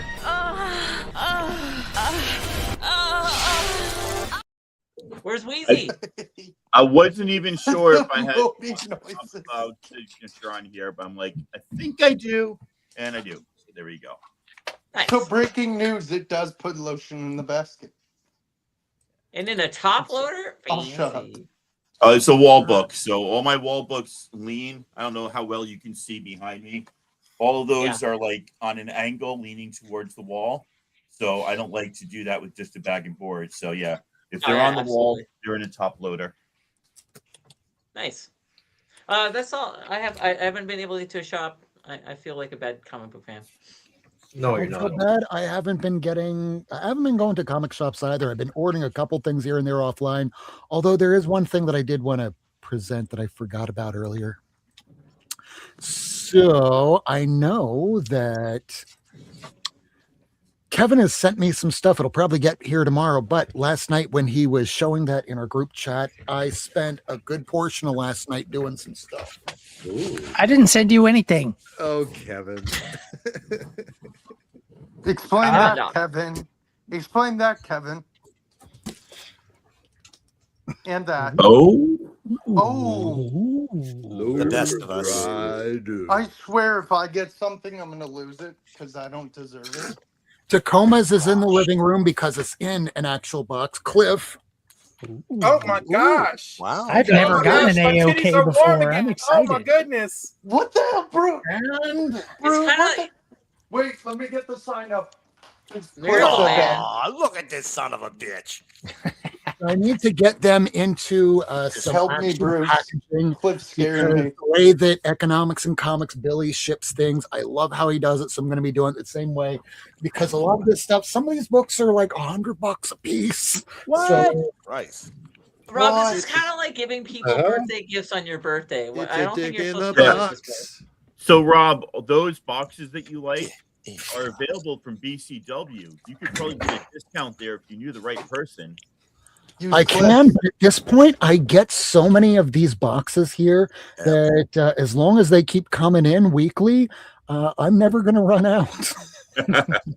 That's fair. But for all your other supply needs, I'm there. Take a look at the star. We have it I'd starred pass. in the Not Near Mint chat. So if you need your BCW needs taken care of, Cliff's got you. Use Vogs because he doesn't have one. So someone used it last night because I already see it on my transaction list. Nice. Do you get credit for it or? I do. For every you save 10% and I make 10%. 5%. I make 5%. Nice. And Bruce That's makes cool. 100%. What? How do I I get? don't have a Bruce. I'm sponsor just yet. saying shit. I'm sorry, Bruce. I just have merch. No. Yeah, Bruce. I don't does even Oh, have if you have merch. merch, let's see it. Okay, the next person to go is Bruce. I don't have any merch like laying around. Bruce. And Bruce, All we right, love you, so- bro. Does your OnlyFans count as merch? What Yes. the hell? Maybe. Giving it away. My OnlyFans name is Verse Hung 8. No. And by Anyway. the way, I like your little Batman. fucking I was Bruce. doing CLZ while you guys were going, but here's the comment that was in my hand. Hey. Ben. Hey, Is that Ben Riley? it is. And you stand. Hey, Ben. In his very first adventure. Oh, All right. So let's get to books I got this week. By the way, I didn't mean to call out Bruce like that. I'm horrible. Superman 74. Oof. You Oh, just the- opened that shoot, pack. DC. I opened that pack this week. Was there anything good in it? Yeah, I'm All showing of it. I got not all of it, just 4 out of 7. Man of Steel 19. DC That's big. Universe. Ooh, DCU, nice. I don't have any of those ones. Action Comics 684. So what is this from, Bruce? Cliff said a box. A collector's it's pack. It's a multi-pack. It's Doomsday collector's pack. Hmm. And Oh. from that pack, I got Man of Steel 18. Ooh. So you see, as a Earth kid, I Doomsday. ignored these constantly. Same. Or I should say, as a young man, I ignored them constantly because they were 3rd and 4th print books. But And the don't do DCU second logo, Animaniacs number 7. Oh, is that nice. one of the harder to get ones? Yeah. One of them. Oh, that's Bruce after the show. I don't want to interrupt. I'm sorry. Looney Tunes 13. Cool. Is that Wiley? Yeah, it is. Wow. Zatanna 15. Ooh, Adam Hughes. Good cover. Zatanna One of those 16. more expensive ones. Man, Ah. between 15 and 16, it's like a competition of whichever one is either more popular or more expensive. On any given day, it's different. Very true. I got another pack. Green Lantern, which has Ooh, it has Final Night, Parallax, and what is that? Green Lantern 81. oh, I need Parallax eventually. I'm a big Hal Jordan fan. Now you got to find one with Flash 100 in it. I've had like 7 of those things. I can never get a 9/8 in any of those 100s I have. Hmm. X-Men 137. Ooh. Good luck. Phoenix must. Phoenix Saga. I finally got this in a 9/8 because I love this cover. I love punk rock Supergirl. Supergirl number 4 from the miniseries. What number is I that? have that. And Issue 4. number 4. Okay. And a viewer of mine, I met him at Heroes Con. I introduced him to another friend that had a huge collection of Mark Spears. He flew his private jet from his house to Texas, bought his whole Mark Spears collection, and then sent me a thank you box. Wow. So this is the first works of There's Mark Mark Spears. Spears. Yep. Warning. He lives Warning. Warning. Warning. Banger alert. Banger alert. That's going to apply to everything you're showing. He lives around here somewhere. I need to stalk his house one day. He lives. Oh, you have a restraining order from Mike Pierce too? Yeah, he's from Huntsville in theory. Yeah. Then was not expecting this. He's going to be in Ash Can Chattanooga for next weekend. Monsters. I'm going there. An ash can for monsters. Woo. Yeah. Oof. I'm not even gonna tell you how much that costs. I'm already quite aware. Then this Transformers homage. And it's a metal cover, 10 made. 10. And this Not a book, 1 in 10, 10 made. 10 made. And this book, I've been trying to get this book forever. It's been out of my price range for a while that I'm willing to pay for this book. It's Monsters #1, the 1 in 75 metal cover. Ooh. Oh boy. I love Yeah, that so- signature. That's awesome. It's like he put that character in just to sign over. So shout out for my first and only best AOK. It's pretty, You're gonna pretty get good one one. from me. Nice. And that's pretty much it. Congrats, Bruce. Stick Very around long nice. enough, you'll get them. All right, Tacoma, do you got anything? I do. And I don't know if Miracle Man's still in the can or what, but I did fix my light so it's on a different setting. Hopefully the glare is not as bad. I still haven't got it. You're not in heaven anymore. And it's still light outside. Yeah, I thought it still was have just to the get- surface of the sun. I still have to cover that up. That will help a lot. With My room where I sleep in has skylights, and when I first moved in, the blaring sun early morning, so I'm like, oh, come on. There It's a you great go. issue, So Rob. I sold all my ROMs, so I decided to start collecting it again because I can never make up my mind. I like to collect the weirder things, so I've got a couple issues with this NFL Yes. Super Pro. I need to get mine I think that signed was the by, banned issue. Cisco.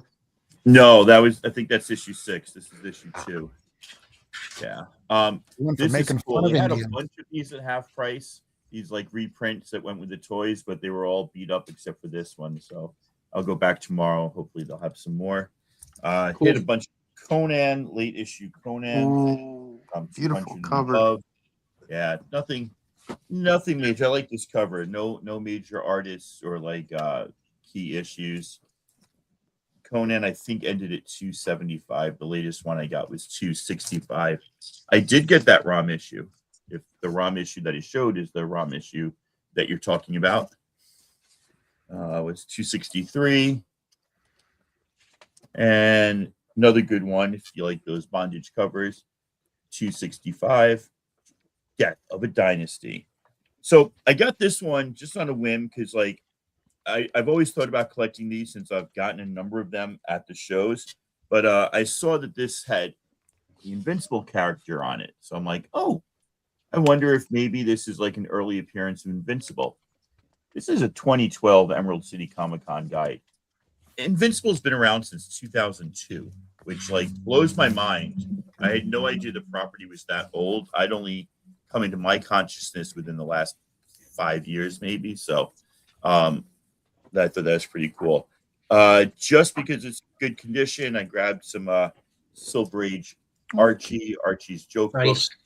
There's some dolphins in there and stuff. You know, this is a play on words with a good beat with the band, but it's also a jackhammer.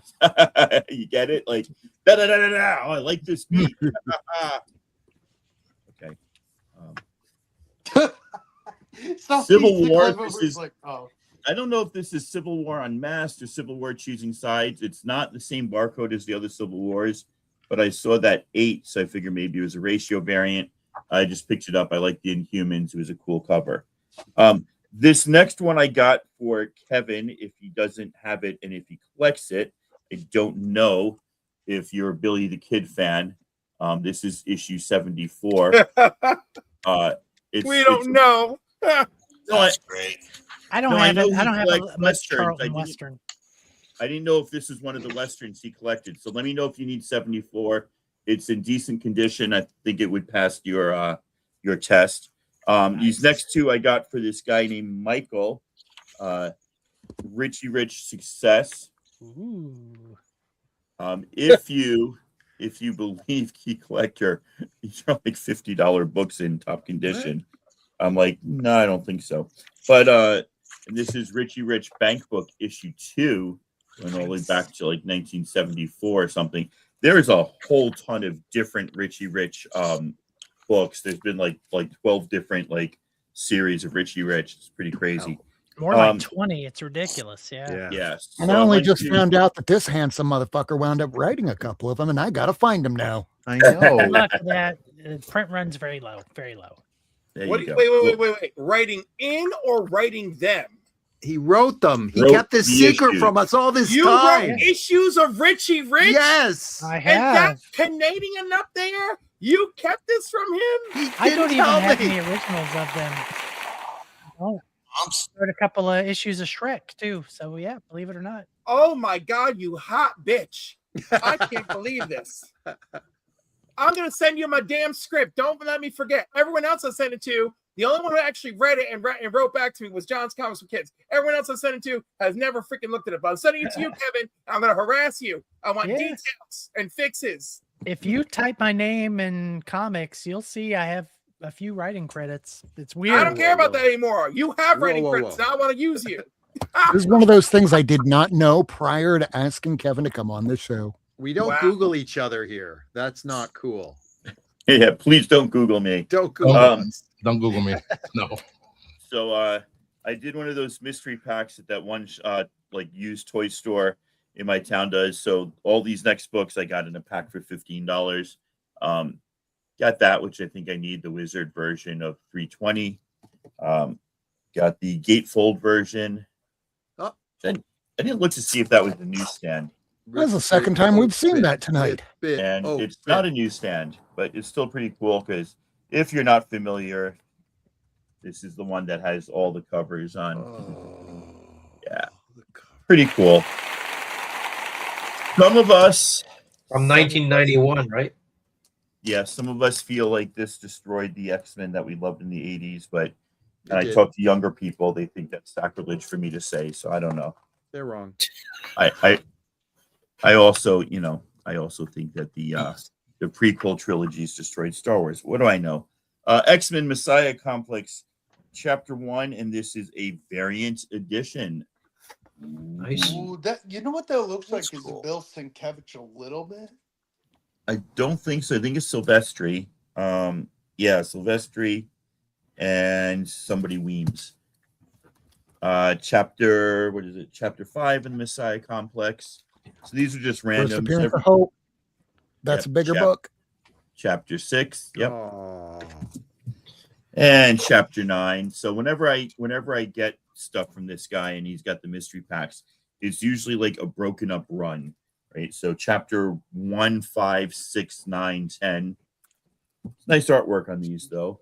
Is my and girl then Rogue in that series? chapter 12. Oh, What's she that? gets her ass handed to her in that series, but she fights like a champ. That's right. Chapter 13. Go. And then some uncannies in like, the early 90s, but newsstands. So that was pretty cool.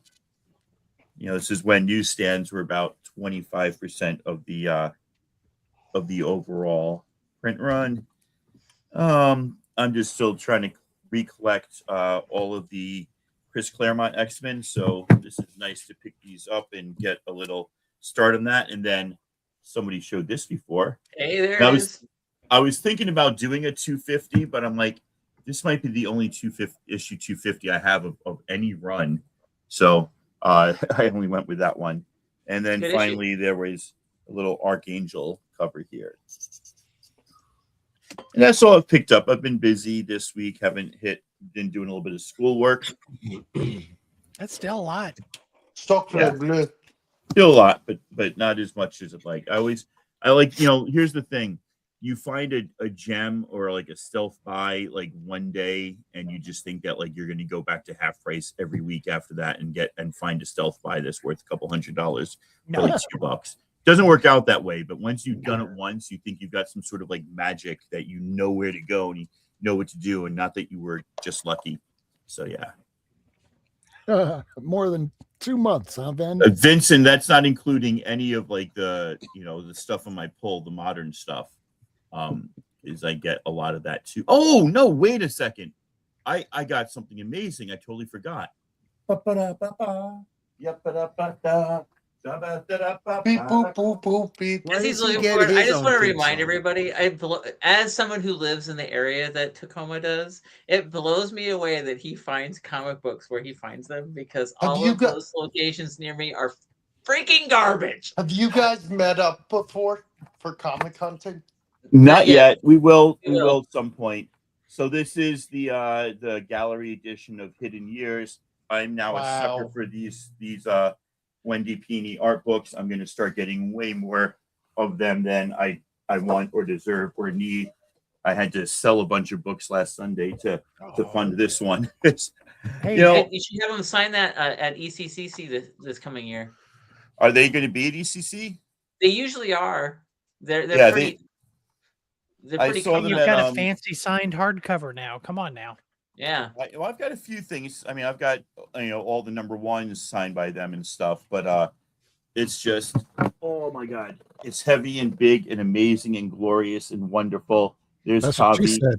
Hey, I want to shout out Sci-Fi Sisters, a bunch of African American women who do great YouTube channels. Sci-Fi, like the rebranding of Sci-Fi, SYFY Sisters, and Tony Titan, who I met on the webs when we were both supporting the ElfQuest audio movie Kickstarter. She does a series under the Sci-Fi Sisters channel on just ElfQuest, and they literally just did an episode like 2 nights ago of the character that I just showed, Kavi. So is that how you spell it? Definitely give a shout out to them and give them a watch if it's up your alley. They do great stuff. Really cool, especially their ElfQuest stuff, I think is top notch. So there you go. That's all I've gotten. Hey Ian, I gotta find it. I've got an ElfQuest print that I had the pennies sign me like 10 years ago at ECCC. If I find it, you can have it. For real? Yeah. I think I have it upstairs with I have a bunch of prints because I think I don't have room for them on the walls. I'm pretty sure. Believe me, this is a smaller room, and I'm going to be culling soon, and I hate to get rid of stuff. It'll probably just go into like the closet, but yeah, I hear you. Yeah, I'll look for it for you. Thank you very much. All right, so who's next? I can go. Or who hasn't gone yet? All right, where is he? There he is. I'm starting to lose track. Throwing you up on the screen now. Yeah, I already lost track. Okay, so pardon me. So what I brought were some fanzines. If people are interested in seeing that, of course. Yeah. Okay, so this is it's called the Rockets Blast Comic Collector, and because you were showing ElfQuest, that's when I went in the back room and got it. This is called The Spinning of ElfQuest by Wendy Pini. This is from November of 1978, and it had a print run of 2,200. Oh my Lord! That's pretty cool. I've only seen that on. It's so cool. Pretty cool, huh? Wow. Okay. The next one was issue number 61 from 1968. It had a print. It's not ElfQuest. It's something else now. That had a print run of 2,300. What? Cool. Amazing Man. Amazing Man. That's John Amon, the Amazing Man, right there. Centaur Publications. The knowledge that people have that I don't is amazing. Yeah. This one here is number 66 from 1969. Had a print run of 2,000. Oh wow. Ooh. That's cool. All right, so that's very Wood-esque, but not Wood. Who's that artist? The cover was done by a fellow named Robert Klein. Ah, okay. Famous comedian. Beautiful work. Beautiful work. This one is issue number 72 from 1970. It had a print run of 2000. It's a little dark. Look at that one. Oh, nice. That's great. This one here, the cover was done by a fella named Bob Juanillo. Incredible work. That's fantastic. The next one is from 1974. It's issue 110 of War of the Worlds. Had a print run of 2000. Oh wow. That's cool. These were done between, pardon me, 1964 and 1983. That's beautiful. Centaur went out of business in the golden age.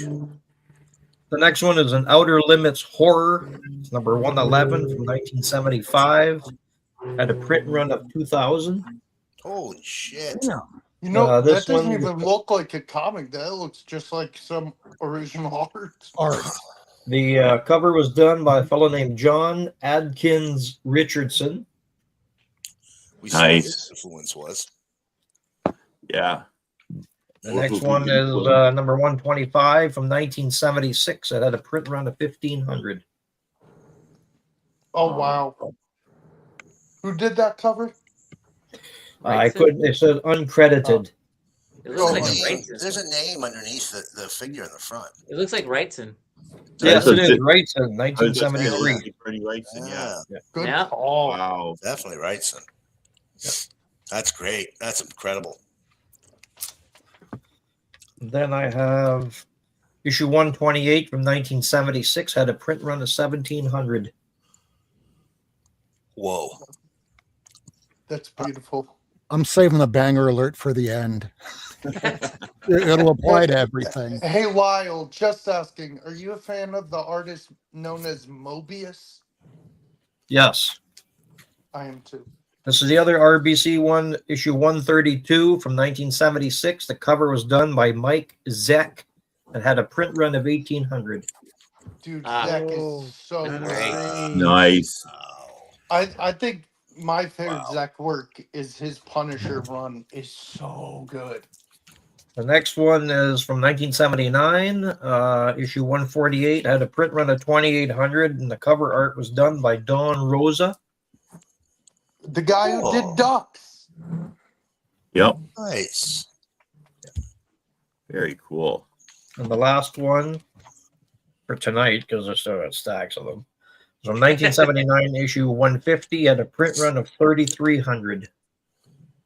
Oh, Rocky Horror. Jim. that's great. That's all I Rosa. got for you tonight, Rob. Do it, That's Rob. right. Very There nice. you Always go. the You're getting it craziest for stuff, Lyle. everything. Like Thank you you. live Warning, warning, warning, warning. Banger alert, banger alert. Holy fucking shit. Look at that fucking book. Oh my fucking god. Look at that fucking book. Oh my fucking god. Look at that book. Look at that book. Jesus Christ. Oh my god. I like turtles. Turtles are nice. I like Oh, turtles. look at All the right. Who kitty. else we got Wait, here? this is about comic books. Got Michael and Kevin and Cliff. We're like halfway Michael through. Kevin. Miracle Man. You son of a bitch. I don't know. And I don't think Hello, Miracle Man Cliff. has anything to show this week, guys. Hello, We can just skip Clifford. it. Hello, Cliff, Clifford. you're on And mute. you unmuted. Beautiful son of a I will bitch. talk for Cliff. Can't hear you. I You're am Cliff's muted. My name voice is Cliff. today. You're I will muted. talk. Stay muted. Hello, make my it- name I don't even know why I was muted.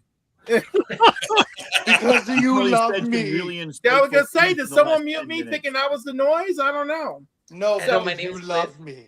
So anyhow, if you want to see what comics I bought this week at the shop, go check out my YouTube. But This is Cliff no. because Cliff. I have come here to chew bubblegum and kick ass. and I'm all out of bubblegum, bitches. All out of that bubblegum. That's right. Oh, I got a parody of that, Cliff. I wanted you to make part of your channel. All right. So right. I don't have my comics of the week on handy. Last weekend I did a fill a box. I filled 2 boxes, but y'all are gonna get a big old taste of that, and you're gonna get a taste of what I'm bringing to Only Slabs tomorrow. All right, but I'm not going to show all of them off because gotta save something for the show. All right, so one thing that was really cool when I was doing the fill box is there were multiple copies of first issue special. Those are fun. So this was for my second go around in the store. You got Lady Cop? I didn't get Lady Cop. Ah.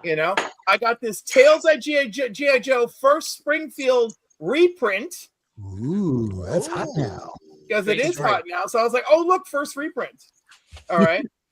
Giant Size Fantastic Four, number 3. Giant Size Conan the Barbarian, number 2. Yeah, he is. Giant Size Conan, number 3. They're thickies, as Number Bill 5 calls them. for Conan. Another number 5. There's only 5 of them. Do you get all 5? No, I didn't. And Giant Size Man Thing, number 2. Yeah. Because everyone should own a Giant Size Man. Giant size man thing. Absolutely, brother. So then there's a few issues of Kazar. There's a few issues of Kazar that involve Sabretooth and Spider-Man. I want them all. This is my first time getting one. Kazar number 25. Nice. Very nice. Nice. All right. Also, there was some, it's so funny. I love Superman, and I'm doing a fill box, and why is like Superman like the last thing that I grab, right? Shame on you. Yeah. We heard it all, Vox. We heard it all. Miss you. Sure you do. All right. So we got. I love you, Vox. So I got again fill a box. Pennies. I paid for this. Lois Lane. I would love to go to a fill a box thing. I'd love for you to fill my box. This is Superman's girlfriend Lois Lane 49. Christ. Ooh. You practically walk into it, Boggs. Can't help it, Cliffy. Hey, Ron. And then, of course, Lois Runs for Office, number 62. Does she win? Does she ever? Yes. I think she wins if she hands it over to somebody else, some crap like that. And then, again, the condition is terrible. I never would have paid. It's labeled $8. I would have never paid $8 for this. But it's fill a box, and this is the sequel to one of my birthday books. Nice. I have that one there, Cliff, but it's an error copy. Error? Ooh, I gotta check. Yeah, there's an error copy because if you look at that one there, did you just show it with Captain Britain? Yes. My copy at the very top, it's not red, it's in yellow, right above Marvel comic groups. Oh. Cool. So, Cliff, I want to ask you, how does the comic fill a box? Do they just put a bunch of long and short boxes on a Yes, table? exactly. And you power through the room and fill your box. Whose collection is it? Just someone random? The stores. Oh, dang. And sometimes it's a person. So one time I went to, the VFW in Connecticut to CliffCon. And there was a guy there, and he was trying to help his son with his bills and stuff because his son was battling cancer. The guy's name was Scott, and he let me fill a box up of Iron Man like nobody's business. There's a couple Iron Men that were separate that I grabbed, but Cliff, I'm definitely gonna come hang out with you sometime and definitely go to one of these. Well, we got to make sure that there's a fill a box happening because it's not always happening. Also, I drove through a torrential rainstorm to get to this. Anyhow, I picked up Supergirl number 4 from her first series. Oh, that's such a good cover. Yes, sir. Superman 306 because of the Bizarro of it all. When Bizarro starts, developing the reverse powers, Ice Vision and Fire Breath.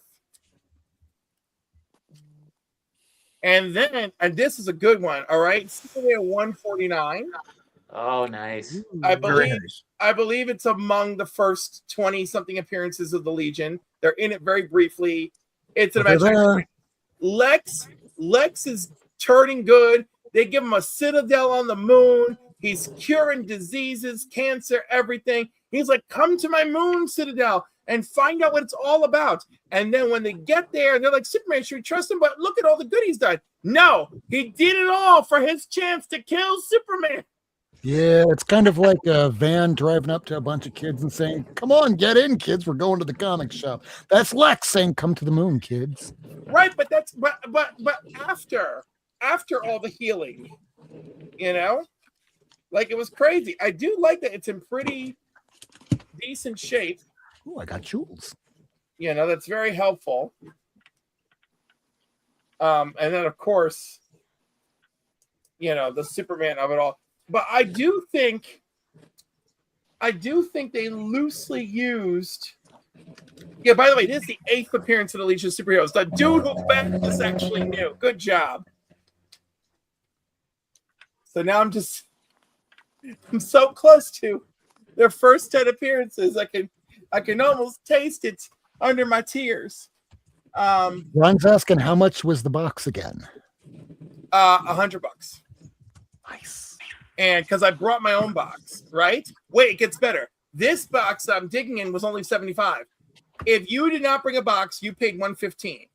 And then he told all of us who started our first box, if you do a second box, I'll do it for $75. So my second box, I get a free box from the store, 2 free comics, filled the box for $75, and then when he rung me up on the register, another free. Well, I said 2 free comics already. Anyhow, it worked out to 2. By the time I got to register, it had become 2 free comics and 1 slab as a thank you gift because he was doing like a raffle at the door as you left. And so that one was, oh my God, 20th anniversary of the X-Men. All right, so I happen to like this a lot. A, hey, it happens to be a newsie, but B, Nice. The very first two X-Men things I ever read in my life were the Phoenix Saga trade and the From the Ashes trade. And this is the cover they used on the From the Ashes trade. So I always have a special place in my heart for this cover. Paul Smith does not get enough love. He is so good.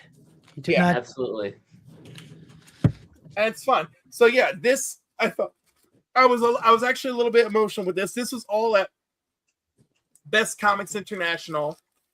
And we'll come back to my other purchases. So I was just stocking up like crazy. Astonishing Tales number 5. Yes. And then a lesser copy of it. And Astonishing Tales 8, which I actually found in a completely different box. You know? Also, love that we get the full fury of Dr. Doom in these stories. Yeah, he's great in that. Yeah. And then Astonishing Tales 14. And then 20. And at this point, I was just grabbing them because they were there. 21. Nice. 22.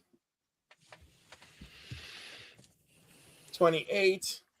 Ah, nice. A couple copies of 30. And then a beat up copy of 30 that's going to end up in a giveaway box. All the 30s. Yeah, not all the 30s, but Someone's just going to get a box of 3 issue 30s going, what happened here? No, I wouldn't do that. 32, 35. I didn't know he was a demolisher. Interesting. Then we get into Marvel. So Captain Marvel 9, beat to hell, but it's okay. All right. Those covers are so great on that run.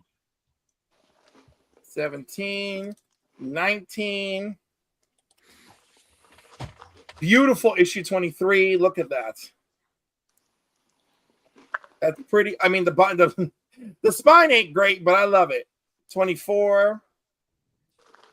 Hey, there's Thanos on the cover for the first time there in shadow, really tiny. Is he? No. No. 26? That's like 26. 34. Yeah, 28. Ron Wilson. 38. Nice. 45. The era when Captain Marvel was in the new costume but still had the white hair. That's like my favorite era. for the character. Yep, before he went blonde, I agree. Yeah. So is the shop closing, or is this an annual thing? Ron's asking. This is an annual thing. And then he told me he may see me again for some upcoming events. So I was really excited. I only grabbed one Cloak and Dagger. It's because Doom was on the cover. It's a good cover. Yes. And Rick Leonardi, I think, offhand. What's that? I think it's a Rick Leonardi cover on that Cloak and Dagger. I wish I had found more of Assistant Editors Month because I love these. Uh-huh. And some Hulk. Yeah. And some more Hulk. This may sound like a stupid question because I'm newer into comics. How do you know when it's assistant editor month comics? It only happened one time, and it has a stamp on the cover, a fake stamp, right? And it has a the DC checker box across the top on a Marvel comic. And the fake DC logo. There's the fake DC logo. It says MC, and then the stamp looks like that. Okay, I don't think I have any of those. Wow. No, but they all came out. I mean, they all took place during that 1 month. Which, anyhow, I thought that was a fun idea. They really. It was a fun idea. It's very hit and miss. Some of the issues are really good. Some of the issues are not so good. As one would believe during Assistant Editors Month. Honestly, I wish we lived in an environment where we could still enjoy trying such things. Yeah, the most recent thing they tried doing like that was early 2000s with the silent issue, because they were trying to do the G.I. Joe 21, but let's do it for everything. Some of them were better than others. Very much so. Now we have, and this year we saw a whole bunch of silent issues. 153 on Fantastic Four. 154. 158. A lesser but also good-looking copy of 158. 162. 172. 176 with the Impossible Man. 180. The Impossible Man hasn't left, apparently. 183. Once in a blue moon, I love a wild ass cover that's got everything going on. I appreciate this.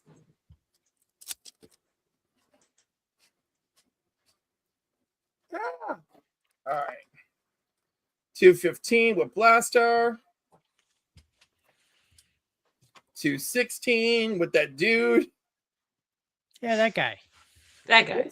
I actually had his like two first appearances. He shows up in Black Widow and the Inhumans, because that was the title. And then he shows up in the Avengers. It continues into the Avengers, and I think it continues into this. Then we got 219. 222. Our son possessed. No, he's a mutant. Get on board with it. Little did they know. Didn't they undo that? I don't think they did. I don't like to talk about it. 228. 229. I mean, some of these just look so fun. 231. Nightmare in the Negative Zone. 234. Who is he? What is he? 248, some Inhumans action. Man, Marvel.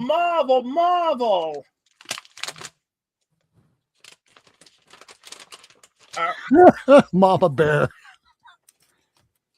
All this, yeah, Bruce is still on camera. Marvel Super. Right.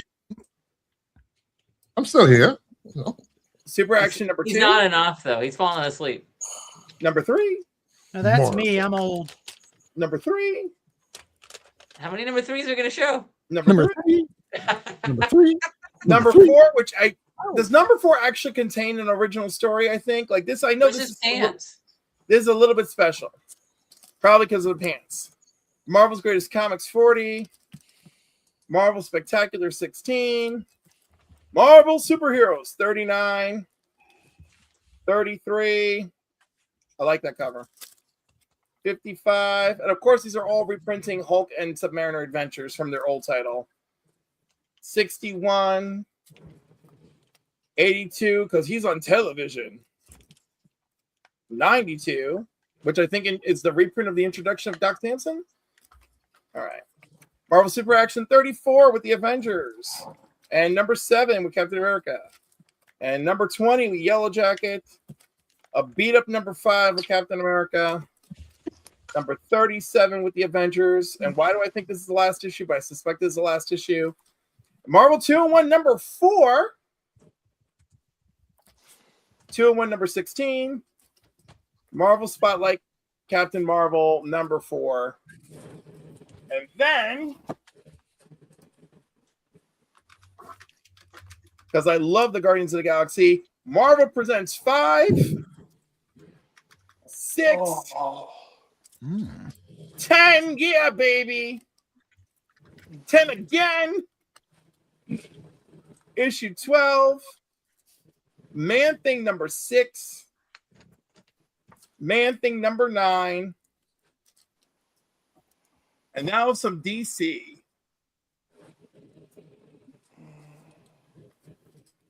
Richard Dragon. Up, it's easy. Richard Dragon, Kung Fu Fighter number 2. Nice. Number 3. By the way, this series is rich with first appearances. Number 9. A lot of them in Richard Dragon. Number 14. Number 16. Some Legion of Superheroes, 269. Number 300 of Legion of Superheroes, which is funny. So my LCS owner was doing a short for the Council of Comics about any book could be your first book. And he mentioned that this was somebody's first book, you know? And I thought that was kind of cute. I didn't realize that there were so many DC Salutes the Bicentennial comics, but now I want them all. So I've already owned a copy of this, but I grabbed another one just because it's got the border head. The what? Got a fisting of man thing. We were talking about that a few weeks ago during the 4th of July special where they had all these Centennial issues, and I'm looking for them too now. Yes. Freedom Fighters number 1. Freedom Fighters number 2. And Freedom Fighters number 9. Can you get the name of the team that they're battling? I'm Miracle looking Man at knows. you, Robert. The communist community. They're fighting the Crusaders. Yeah. And the Crusaders are really the invaders. And over in the invaders, they're fighting the Crusaders, and those Crusaders are like the Freedom Fighters. The only difference is these Crusaders are actually true villains. The other Crusaders are misguided, but actually heroic. Yes. Which I thought was a nice twist. I got a nice second printing of Cable's first appearance. And a Secrets of Sinister House. Ooh. Very That's nice. cool. Right? Is that a grayscale cover on One of that? those? Yeah. Yeah. One of those issues is in the top 5 today. It's shocking, but I'm glad because I grabbed it. So that was issue 6. This is issue 9. Oh, that's a great one. And then because I was a fan of the Super Friends as a kid, and I remember her as being on the Super Friends, we got Rima, the Jungle Girl, number 2. Yeah. Little Number Cuban 3. beauty. Nice. Number 4. I have a lot of that. Number 5. Number 6. So at least I gave us some DC love for a while before parachuting back into Marvel. I picked up Marvel feature number 5, number 6, number 9, number 10. Now, this next one is very important, and I'm very happy I got this. It's a big first for me. It's Marvel feature number 12. Ooh. Good one. That's a very good one. Right? And I believe Thanos is in this one. Mm-hmm. And then we have Marvel Premiere number 4.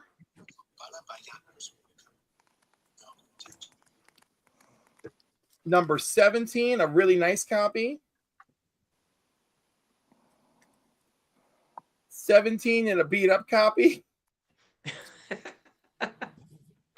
Number 23, my God, I bet this guy's balls are invincible too.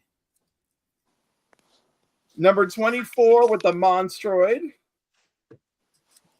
This is a really good looking copy of 29 with the Liberty Legion. And then we got 2 copies. One I think is nicer looking than the other of 35 with the 3D man. I've got to bounce, guys. Y'all have a good night. Thank you, Cliff. Take care, This was Box. awesome. Good night, Box. Bye, Box. Thanks for coming, Sorry, buddy. I got a busy day tomorrow. Love you, buddy. Good luck tomorrow. Thank you. It's been a rough week. I've told you. Back to DC. Weird Mystery number 1. Brave and the Bold 46 with sports stories. And number 45. And don't get jealous of number 55 because it's the Metal Man and the Atom. Okay, I was expecting a little more for the Metal Man, but that's okay. I know that Kevin would be looking for that. I'm looking for it. it. I got He's got it already. Yeah. That's a beautiful book right there. Yeah, I like this a lot. 81 Batman and the Flash. Neil Adams. And baby. I don't know. So one dude was really going after Spectre stuff, and I decided not to tread on his crap. This one was beat to shit, but I kind of dig the cover. I think, and it's issue number 2 of the Spectre. It's a great series. So this was, everyone's saying 1 week of pulls. This was one event I went to, and I pulled all this stuff. And so that is most of that. You can see the rest on my channel. I'll go through it. And then a taste of what I'm bringing to Only Slabs tomorrow.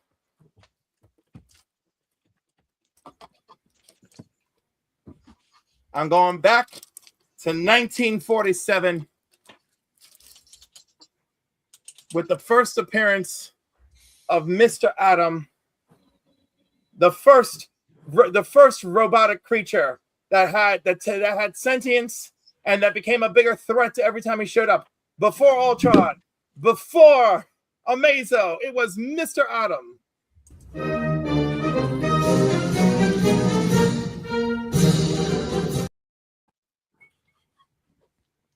And I scored this one for 95.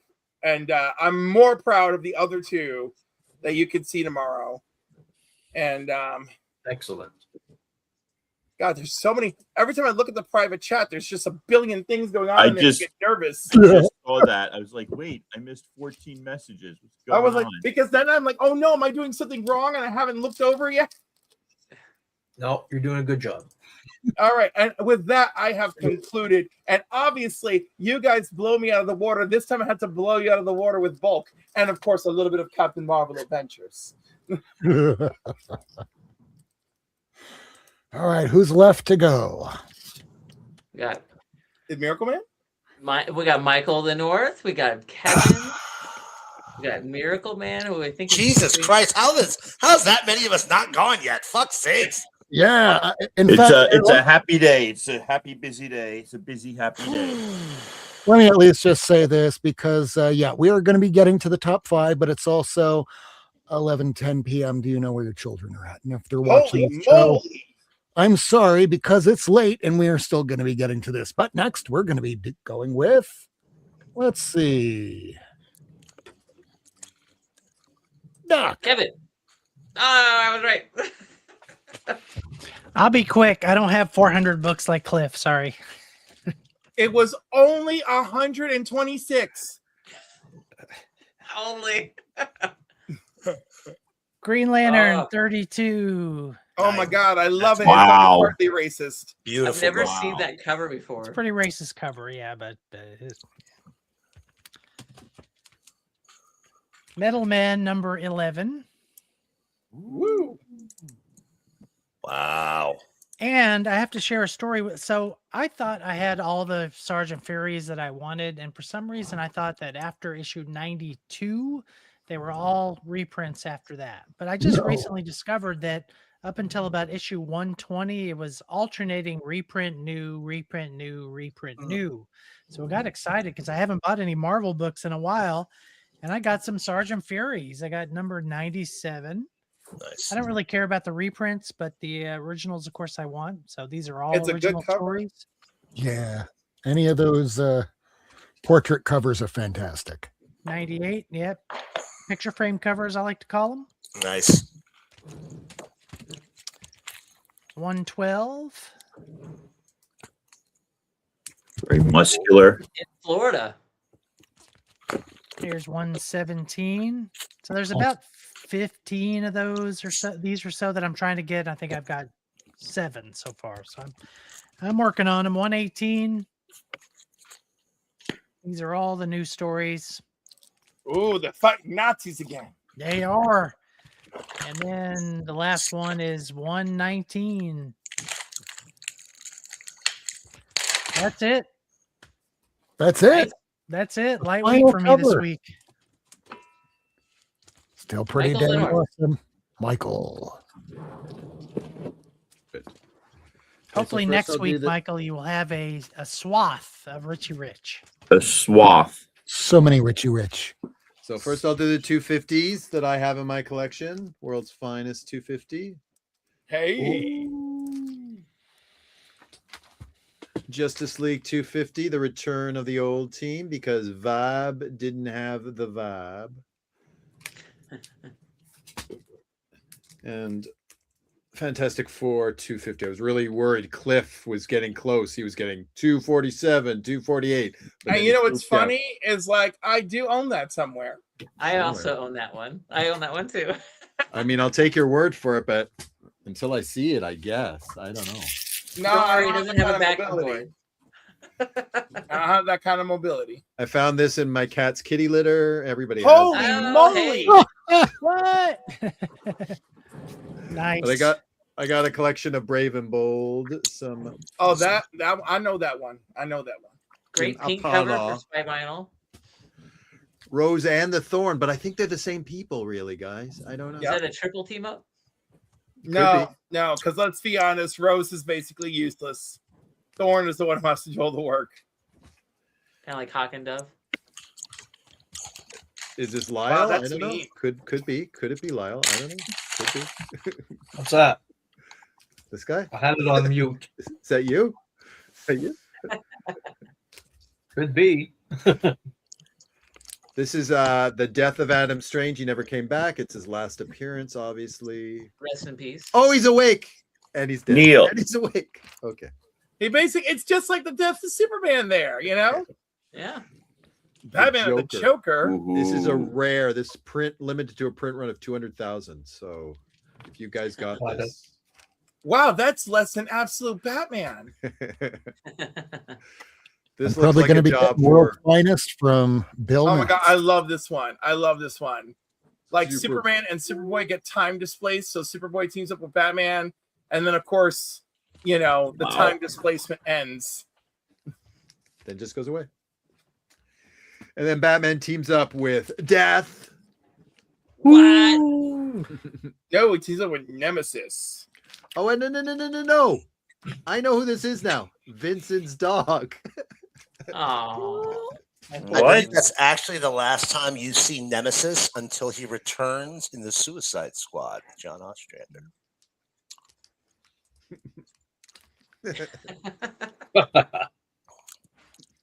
Wow. And to celebrate Pride Week, obviously. The Rainbow Raider. I don't know if we acknowledge him yet. If he is not part of the family, then who is? Yeah, I don't feel like he's fully in. I've got 3 women at home. I know all about the Night of Blood. Anyways, moving on. Nope, stop talking, go to jail. Bleh. Who's this guy? Ragman. What? Yeah, Ragman. Yeah. Is he Jewish? I don't know. Ragman living in the movies. He's a triple. Here's a triple threat. It's got something for everyone. It's an eclectic group of characters. Yep. Interesting one. Finally together. Because Sergeant Rock's in it, I'm gonna need that. Oh, and this is the issue Batman dies, obviously. So that's pretty cool. Oh, this Collectors. is right on the cover. Collectors. Spectre. Oh, Love it. see, that's just badass for having Spectre on it. Yeah. Jim Aparo is known for that. And a little Ralph Macchio, a Karate Kid. I don't know why there was a tie-in to the movie, but whatever. Well, there you go. Well, no, the movie had to acknowledge the comic book character. Oh, did they? Yeah. So if you watch the end credits of the original Karate Kid, there is the thank you DC Comics for use of blah blah blah. There you go. I didn't Yeah. even know. There you go. Hopefully Machio got some royalties, right? That's my little Brave and the Bold.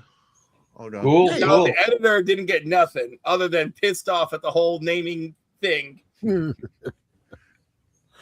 All right, who else do we There's have one left? Miracle Man.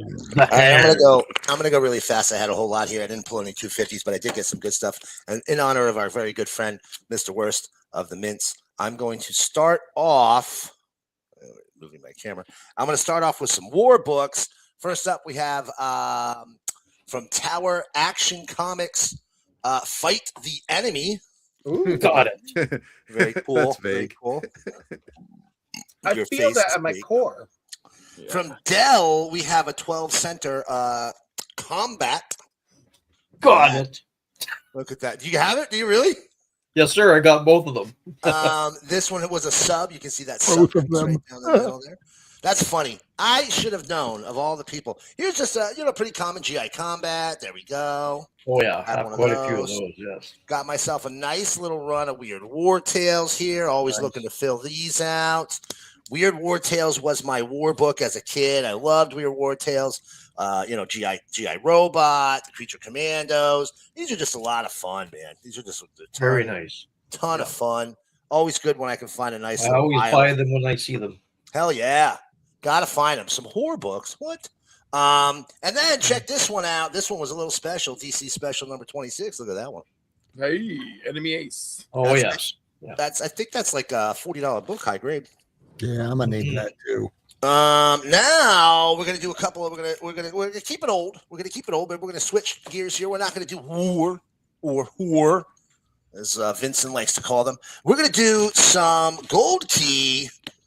Check this out. Nice little run of my friend Mr. Turok, aka Son of Stone. A couple of 12 centers, still in the Golden Age size, so that's fairly early. I forget what issues they are, but there we go.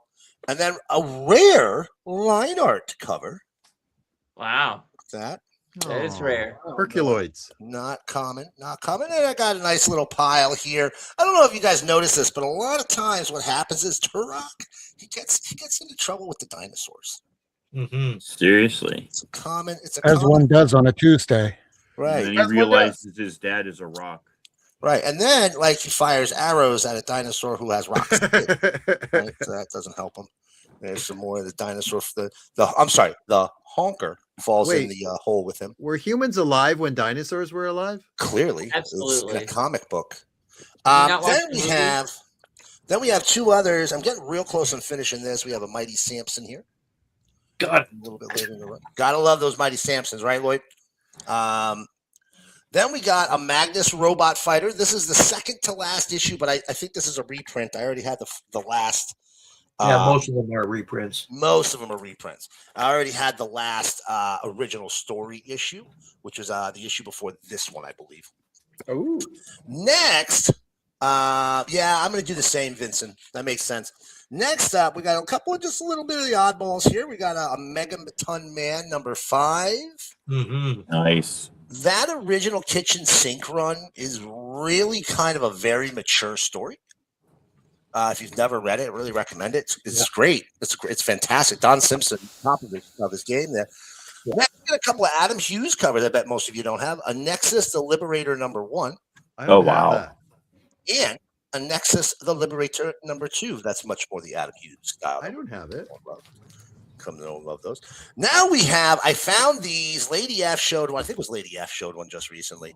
I saw them at the shop. I was like, oh, the collection came in. That's where I got the Turoks and these from.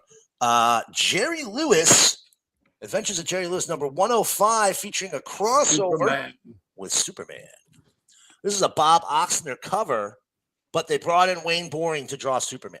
They didn't want to let Oxner draw Superman. Warning. And then we got a 117. There's your crossover with Wonder Woman. All right, now you're getting one. Warning. Warning. Warning. Warning. Banger alert. Banger alert. And why are you getting this? Because there's only a few issues of Jerry Lewis that are worth collecting, and these are it. Those are them. Those are the ones. Couple of oddballs here. B-Movie presents Tasma, the Congo Queen. I have to get that when you find shit like that. True Crime Comic Special #2, Apocalypse in Waco. Look at that. Parody Press presents Kill Barney again, because Kill Barney, the first issue, sold so well. This time they brought Beavis and Butthead to kill Barney. Got to do it again. How to do it again. Mad Dog Graphics. This book's called The Uncanny Man Frog. Right, look at that. Look at the beauty of this. Look, if the comics aren't good, at least let them be weird. Last up, a little bit of an oddity I thought you guys would be into. You guys remember back in the day a game called Loaded? It was a top-down shooter game on the original Sequel's called PlayStation. Reloaded. Oh, I was playing that game for years. Oh, Yes. wait, no, I just was loaded. Here is the comic book tie-in. Yep.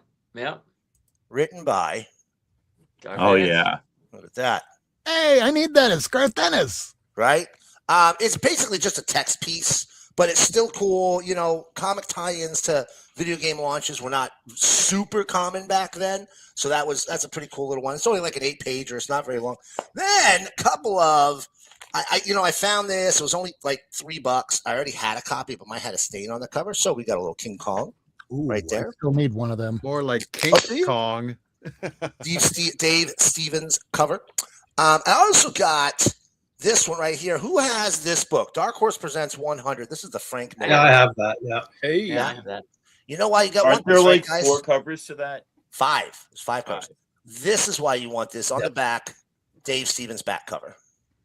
Oh, I don't know which Nice one mine. Hooters. Now, just so you know, that's only on the Frank Miller cover version of Dark Horse Presents 100. All the rest have a regular ad on the back cover. Only the Frank Miller one. Okay? So if you want this one, I saw a guy trying to sell this at a con, $43. Yeah, I don't know why I saw it. I was like, wait a minute. I don't know. I know every Dave Stevens cover. What is this? I don't know what this is. I picked it up. I looked at it. I was like, this is a back cover. He's like, oh, yeah, it's a back cover to 100. I was like, I can get that 100 way cheaper. And in fact, I did. I bought this for $1. So, but highly recommend you Dave Stevens fans.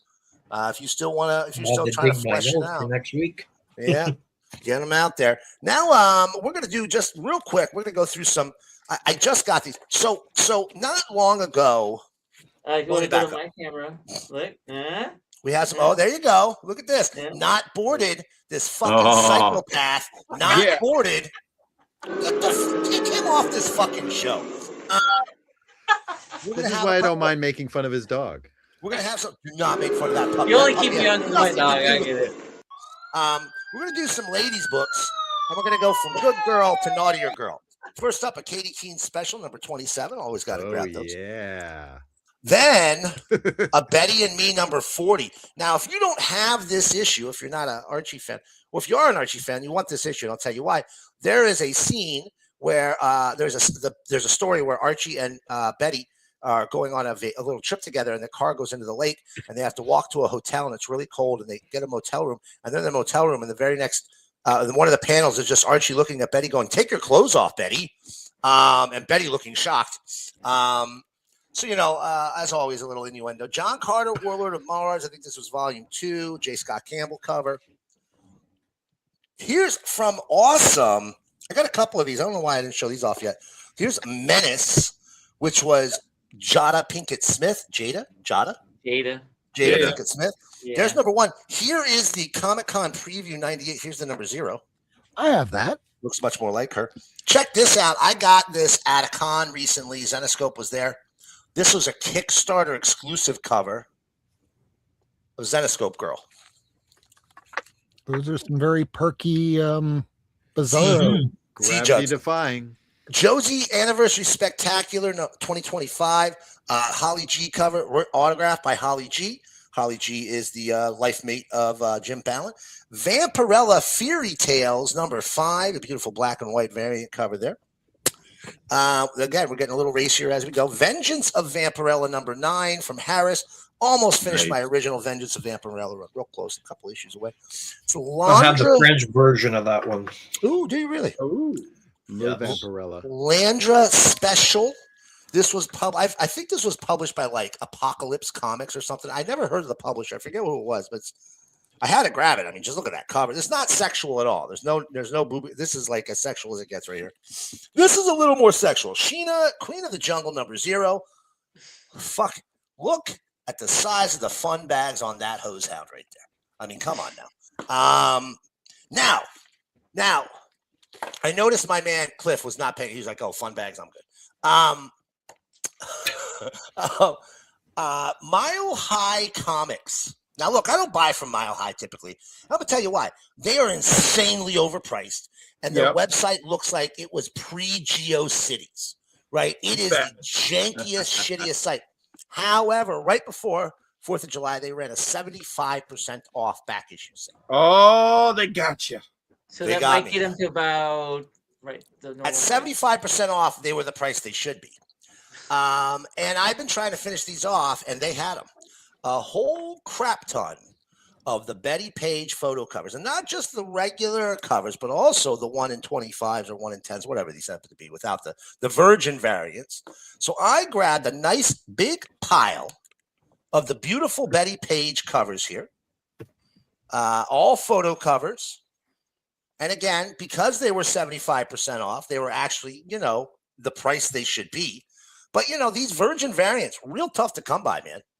Really hard to find. People are selling them on the Bay, but they want like fucking $25 for them. They could suck my nuts. But they're beautiful covers. I bought this huge pile. Look at this, still more. I bought this huge pile of these Betty Page covers, right? I had a ton of the Betty Page photo covers. And then I looked, I was like, how many can I possibly? I still need like 25 more. I think I have like 60 already. Okay. And I need like 25 more. Now, earlier I showed you the nudie cover. I won't show that again, get us banned. But that was the one that I popped up. I had that one for this as well. And wait. There we go. There she is. I got that one too. All right. Now, last but not least, we're getting late here. You guys have tolerated my obnoxiousness. I haven't really shown any corn. I'll show a couple. Lady Vampire in the flesh. Number 0, not really porn, but lady in lingerie. Here's a little porny. Demi Demonis and Cassiopeia, the witch from. Look at that. Look at that, shaved and hold. And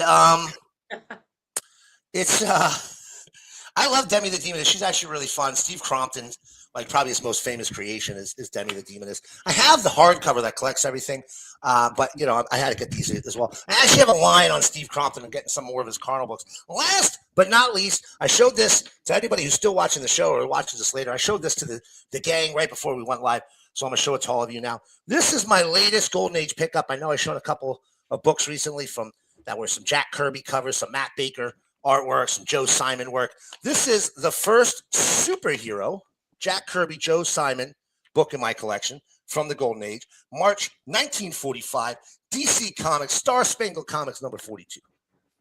Beautiful. Oh, excellent. Look at that. Is that banger alert? Yeah. Warning.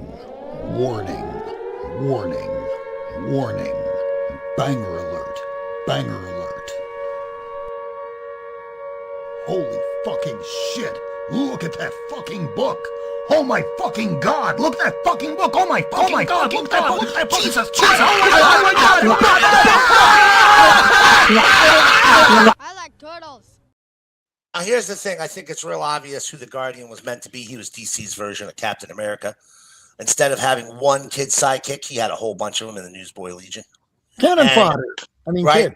And I never realized. For those real quick before I go any further, though, I don't know if you guys realize Jimmy Olsen, the Jimmy Olsen run when Jack Kirby comes back to DC and starts writing the Jimmy Olsen run. Newsboy Legion once again feature very prominently. And later, when John Byrne writes Superman post-Crisis and reinvents the Superman character, he essentially lifts every single thing Kirby did and made it canon, right? Everything from the Harrys to Double X to the Newsboy Legion to the Guardian. If Kirby touched it and assigned it to Superman, Byrne swiped it and used it in his relaunch. If you look at the early Byrne stuff post-Crisis, 1987 on with the Superman title, Superman Volume 2. Look, I love that. That pulled me into Superman. That's what started making me a huge Superman fan as a kid. I will say this. He essentially has like 3 original stories, and all the rest is him just swiping Jack Kirby. He gave them, I mean, yes, but he gave it he gave everything a fresh coat of paint. He gave everything a fresh coat of paint. It was not new concepts. No, but you know what? What really is? If you go back and look at those early stories, if you look at his originals, the stuff that were original John Byrne creations, every single one of those characters, with perhaps the exception of Bloodsport, are completely forgotten about. They were total throwaway Monster of the Week variations. Rampage is still around. I mean, granted, she's not like a main event, but she's around. Rampage. Okay, Rampage. Yeah, Rampage still exists. The Rampage had more longevity. Skyhook was a bad mamma jamma. That shit gave me nightmares. Where the hell is Skyhook now? A fucking nightmare creature with a hook that steals children? That shit should be gold. When's the last time you saw that character? Exactly, but that's a character that scared the shit out of me. Bring that shit back. But that's just it. That stuff, most of that stuff, that early stuff didn't last. I'll be honest with you. The Superman, John Byrne, making Jack Kirby Superman's creator, essentially, perfect. Worked perfectly for me. I would love that to this day. So, but that's it. That's all I got to show. I got more, but I'll save it for another time. Yeah. Excellent. 11:30. Y'all up late on the East Coast. Yeah, we are. So it's 11:30 on the East Coast. It's quite a bit earlier on the West Coast for the East Coasters. We thank you so much for staying awake. For the West Coasters, it's still early, and guess what? It is finally time for that part of the evening. We're going to be doing the top 5. Didn't do it for a couple weeks, bringing it back tonight. And there's kind of a reason why I didn't want to do it last. It keeps seeming like these same books are on this list week in, week out. And you're about to see. It's the 4th week of July, 2026. This is based off of my now 32,000 comic books in CLZ. It's gotten so bad that I needed to put in a whole nother rack. So let us know if you have any of these. And we're just going to switch up the camera and let's see what the top 5 are for this week. So starting off right here, no, it's not issue 250. It's just the fact that it's the 250th episode, and we were told we should probably bring an issue of 250, and we didn't see this tonight. I showed it. He did. How dare you, Rob? Oh, the hell with it then. Yeah, with Klaus Janson and your signature, yo, what the heck? I'm there for you, Vincent. I'm there for you. And I even Mylar'd this one, Cliff. That's right, you pig. Rob. All right, starting off, number 5 is Superman's Girlfriend, Lois Lane, number 106, and a very good fine condition copy.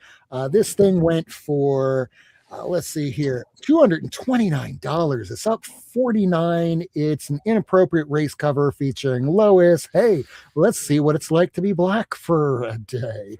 And yeah, people still talk about it to this day, but it's also the second appearance of Rose and Thorn. So if you're into those characters, and we've been talking about characters we don't see very much of lately, and also Rose and Thorn. Look, I have a very special place in my heart for that book because it's far from perfect, but at least its intentions were noble. Yes. Absolutely. And I still got to get the issue before, which is the first Rose and Thorn. But moving on, number 4, Secrets of Haunted House, number 5, in a fine minus condition. For Bernie writes in, it's a pumpkin cover. pumpkin. I still don't creepy-ass get it from all pumpkin those cover. weeks ago. It's a creepy pumpkin. People have been digging this, and for the last little over a year and a half, 2 years, this thing just keeps getting pumped up and up and up, and it doesn't matter the condition. Seemingly, I think I paid $35 for this last year, and now just look at it. Just look at it. Up $50 in a fine minus condition. That's a 5.5 raw from 1976. It is up $50. $184 is what somebody just paid for this recently this week. And if you thought that was kind of interesting, I'll try number 3. This is the death of the Green Goblin, Norman Osborn. It comes right after the death of Gwen Stacy in a fine, very fine condition, which would be a 7.0 raw. Somebody paid $271. It is up 57. Now, all of these here seem kind of justified because they're older books. They keep their value, but this next one, so Absolute has been going crazy lately. So much to the point that we were seeing the all-in special going to about $175 raw, when just a few months ago you could have gotten it for $40. It's gotten so bad. We are now back to where we were right around the beginning of the pandemic, when we were talking about first appearance of a first cover-facing image. Because when's the first cover appearance of all of the Absolute characters? Some people are saying I'm not, but some people are saying it's this, a preview edition that you could have gotten for free from your local comic shop, where some The people marked same it up. people. Yeah. The same I get a people who lot of sold those for free. Miles's freaking Marvel cover thingy for 18 grand. Same people. Yeah, Makes me so mad. So mad. I mean, I got this for free, but I've been keeping all of these previews for a long time now. I have the first Marvel or the first Miles first facing cover. It's stupid. They were free, but because people threw them away or marked them up, now people are paying more on the back end for this. It's a preview. The Absolute universe won't be popular forever. And if you're paying what somebody paid this week, which was $80, up 73, because people were paying about $3 to $7 online, all the way up to maybe a couple weeks ago. And then all of a sudden, 20, 40, 60, 80. $80 was the last high sale on the 20th of July. And here we are talking about previews that were free. Not rare, but because we threw them away. So perhaps you might want to hold on to them. Most of them will be garbage, but you never know. And that's why people are paying $80 for this. Of the 298,000 of them that exist from Marvel and DC, 997 of them are garbage.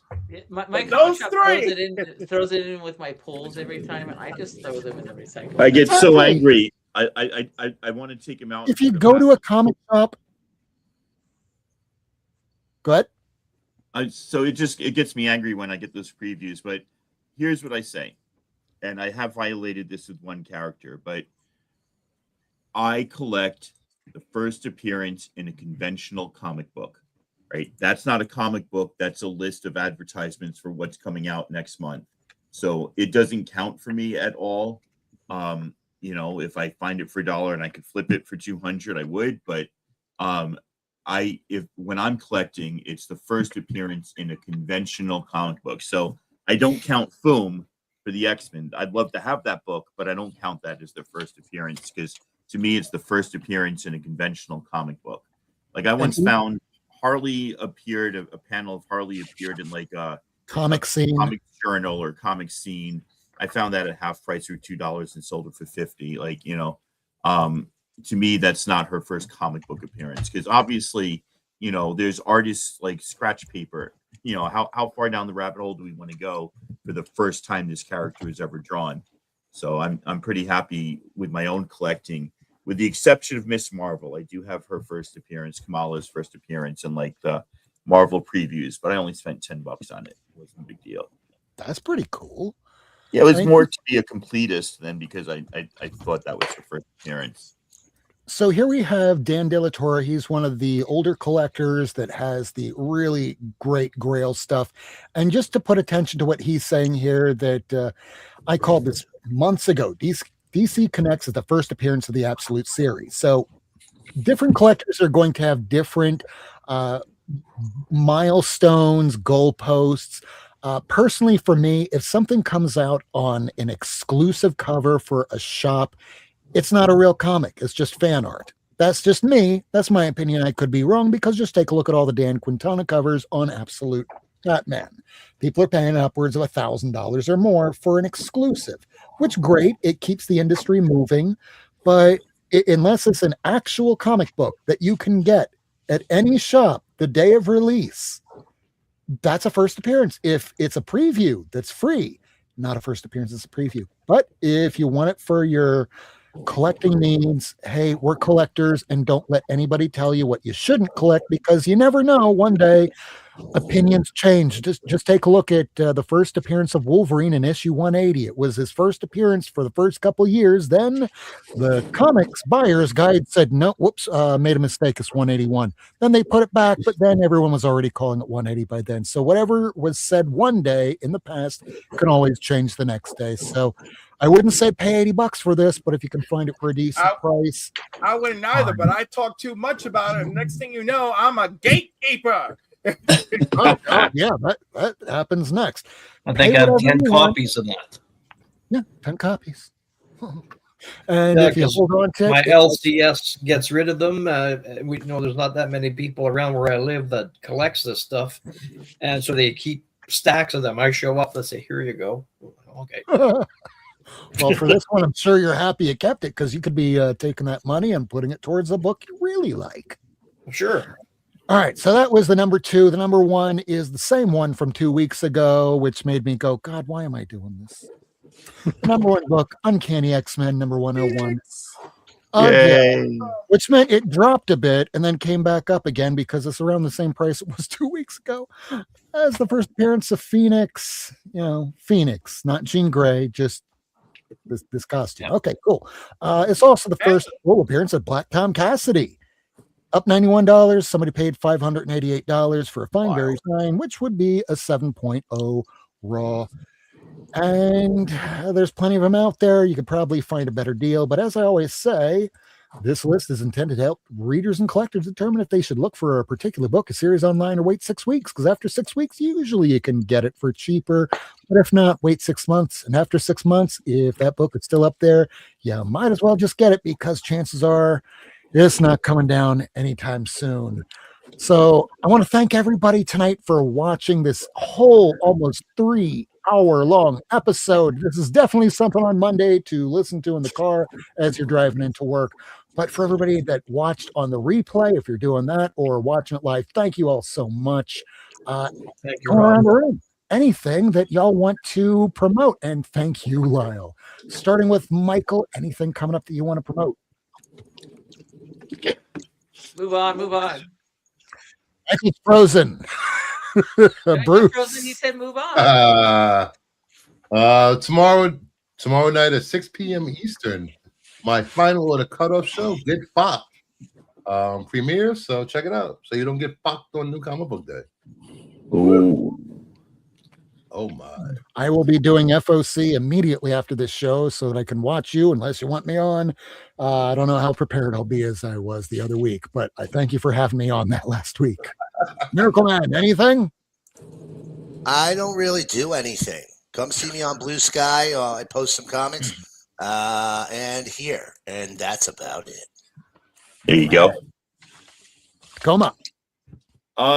I'm getting closer to being ready to do a room. I know it's dark in here right now, but I'll do a room tour video sometime soon when I get everything set up. I got 20 of the BCW like short box houses, and that was really awesome and really useful. Now I just need to get another 20 for the books that are inside the closet. So those Cliff back Comics. there. What's that? Code Cliff Comics to save 10%. I absolutely. I wish I'd known that last time. So here's the thing. Those were like, I don't know, $10 pop if you buy enough. And at first I was going to get like 12 of them is $120 or something. They were going to charge me $60 shipping. And so I didn't do it a couple of weeks ago. I just didn't have the money this time or something, or it's just before I was leaving for England and I didn't want to spend vacation money. Then when I came back, I said, oh, I need to organize this room.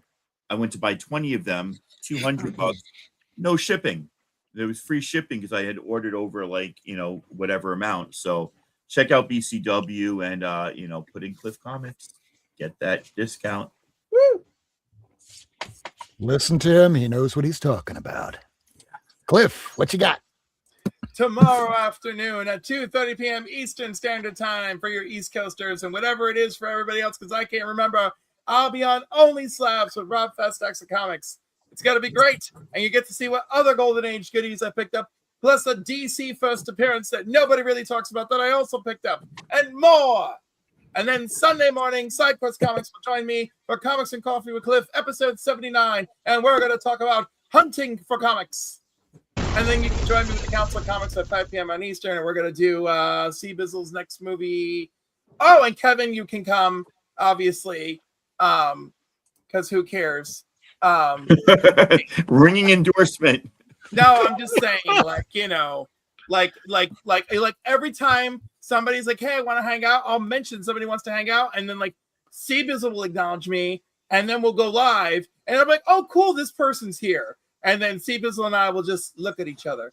Anyhow, we're doing Major League. Monday night with the Council, 8 p.m., blah, blah, blah. 9 p.m. on Monday, I'm with Pop Culture Philosophers, and we're doing the entire Expendables litany of movies.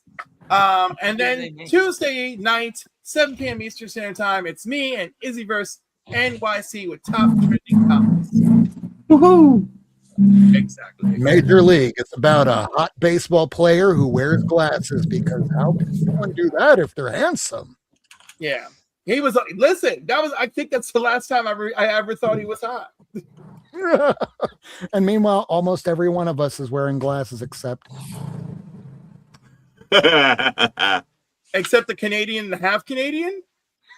Oh, I don't need glasses if I'm not reading something up close. I actually don't wear them at all when it's like distance. It's only like up close with you guys. So I'll only wear mine. You don't have to defend yourself. It's all good.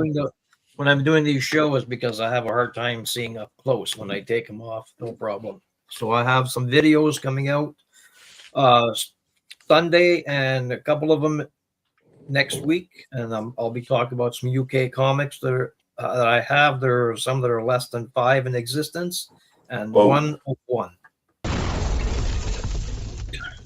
hell yeah. Vincent, what do you got? Oh, me. I want to take a moment and Cliff, what was that discount code for BCW again? Cliff Comics. So there you go. Cliff Comics. You don't want to be like me. 30, 40-year-old bags, no backer board. You want to be like Cliff Comics. Hey, I've got short boxes full of no backer boards. Horrifying. Let him have it, Cliff. I'll show him next week and make Cliff's hair fall out. It's not going to make my hair fall out. It's just going to make my blood pressure skyrocket. I don't have anything to promote. Like, it's my usual thing. Follow me on Blue Sky at Vincent Loves Comics. Surprise, surprise. Please consider adding to the Top Shelf Friday hashtag and post your comics that you love. It is definitely a highlight of the week. And I think I will take a pause and say, Rob, thank you for inviting us to your 250th episode. Thank you. It was Thank you nice very to much. like have an episode about you as opposed to just us being spazzy and not about you. So it was spazzy, but about Rob, yeah. Yeah. I was just gonna say, I was like, this wasn't that different. No. It's like every other episode of Not Near Mint, just a little bit more Rob focused. Next week it'll be actually, well, we'll get to that in a second. Go ahead, Doc. I'm old and turning into a pumpkin. It's getting late. So Oh. just, yeah, I mean, check out my channel if you haven't already. And again, yeah, all the credit goes to wherever the hell he is on your screen. This guy right here, he's the one who's brought us all together.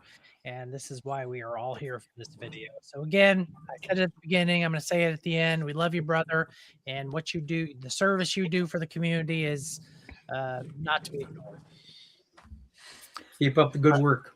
I thank you all so much. The crew that we have on this show, I couldn't do this show without. So I thank you all for being here week in, week out. Whether you're here or not, you're always with us in spirit. But next week, we're going to be doing episode 251. It's popular comics that don't do it for you. So if it's something that you really, really liked, but everyone else hated, that's not what we're doing. We're doing, hey, I really like The Dark Knight Returns, or everybody else likes The Dark Knight. I hate it. One of those kind of episodes. So if you want some hot takes, it's going to be next episode. The episode after that, it's going to be 252. Now that we're getting into issue numbers, we're going to start correlating it with some other things going on in comics. So unless there's some big news that breaks, that's what we're going to be doing. So again, if you can't afford, if you can afford to buy your comics, you can afford to properly why can't I just read title? If you can afford your comics, protect them. If you can Vincent, you can Vincent. Like, I'm Who is not near my mint? ears. It's us. What? What was that? Who is not near mint? It's us. And if you like your raw books, if you like your slabs, if you like everything else in between, welcome. You're home. Thank you all for watching. This has been another Not Near Mint. We'll see you next time. Love you and read your comics. Good night. Follow Rule 1. Don't die. Thanks for tuning in.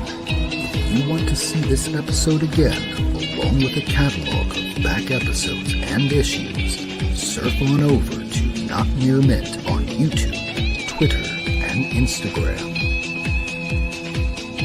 Subscribe and hit that bell for notifications.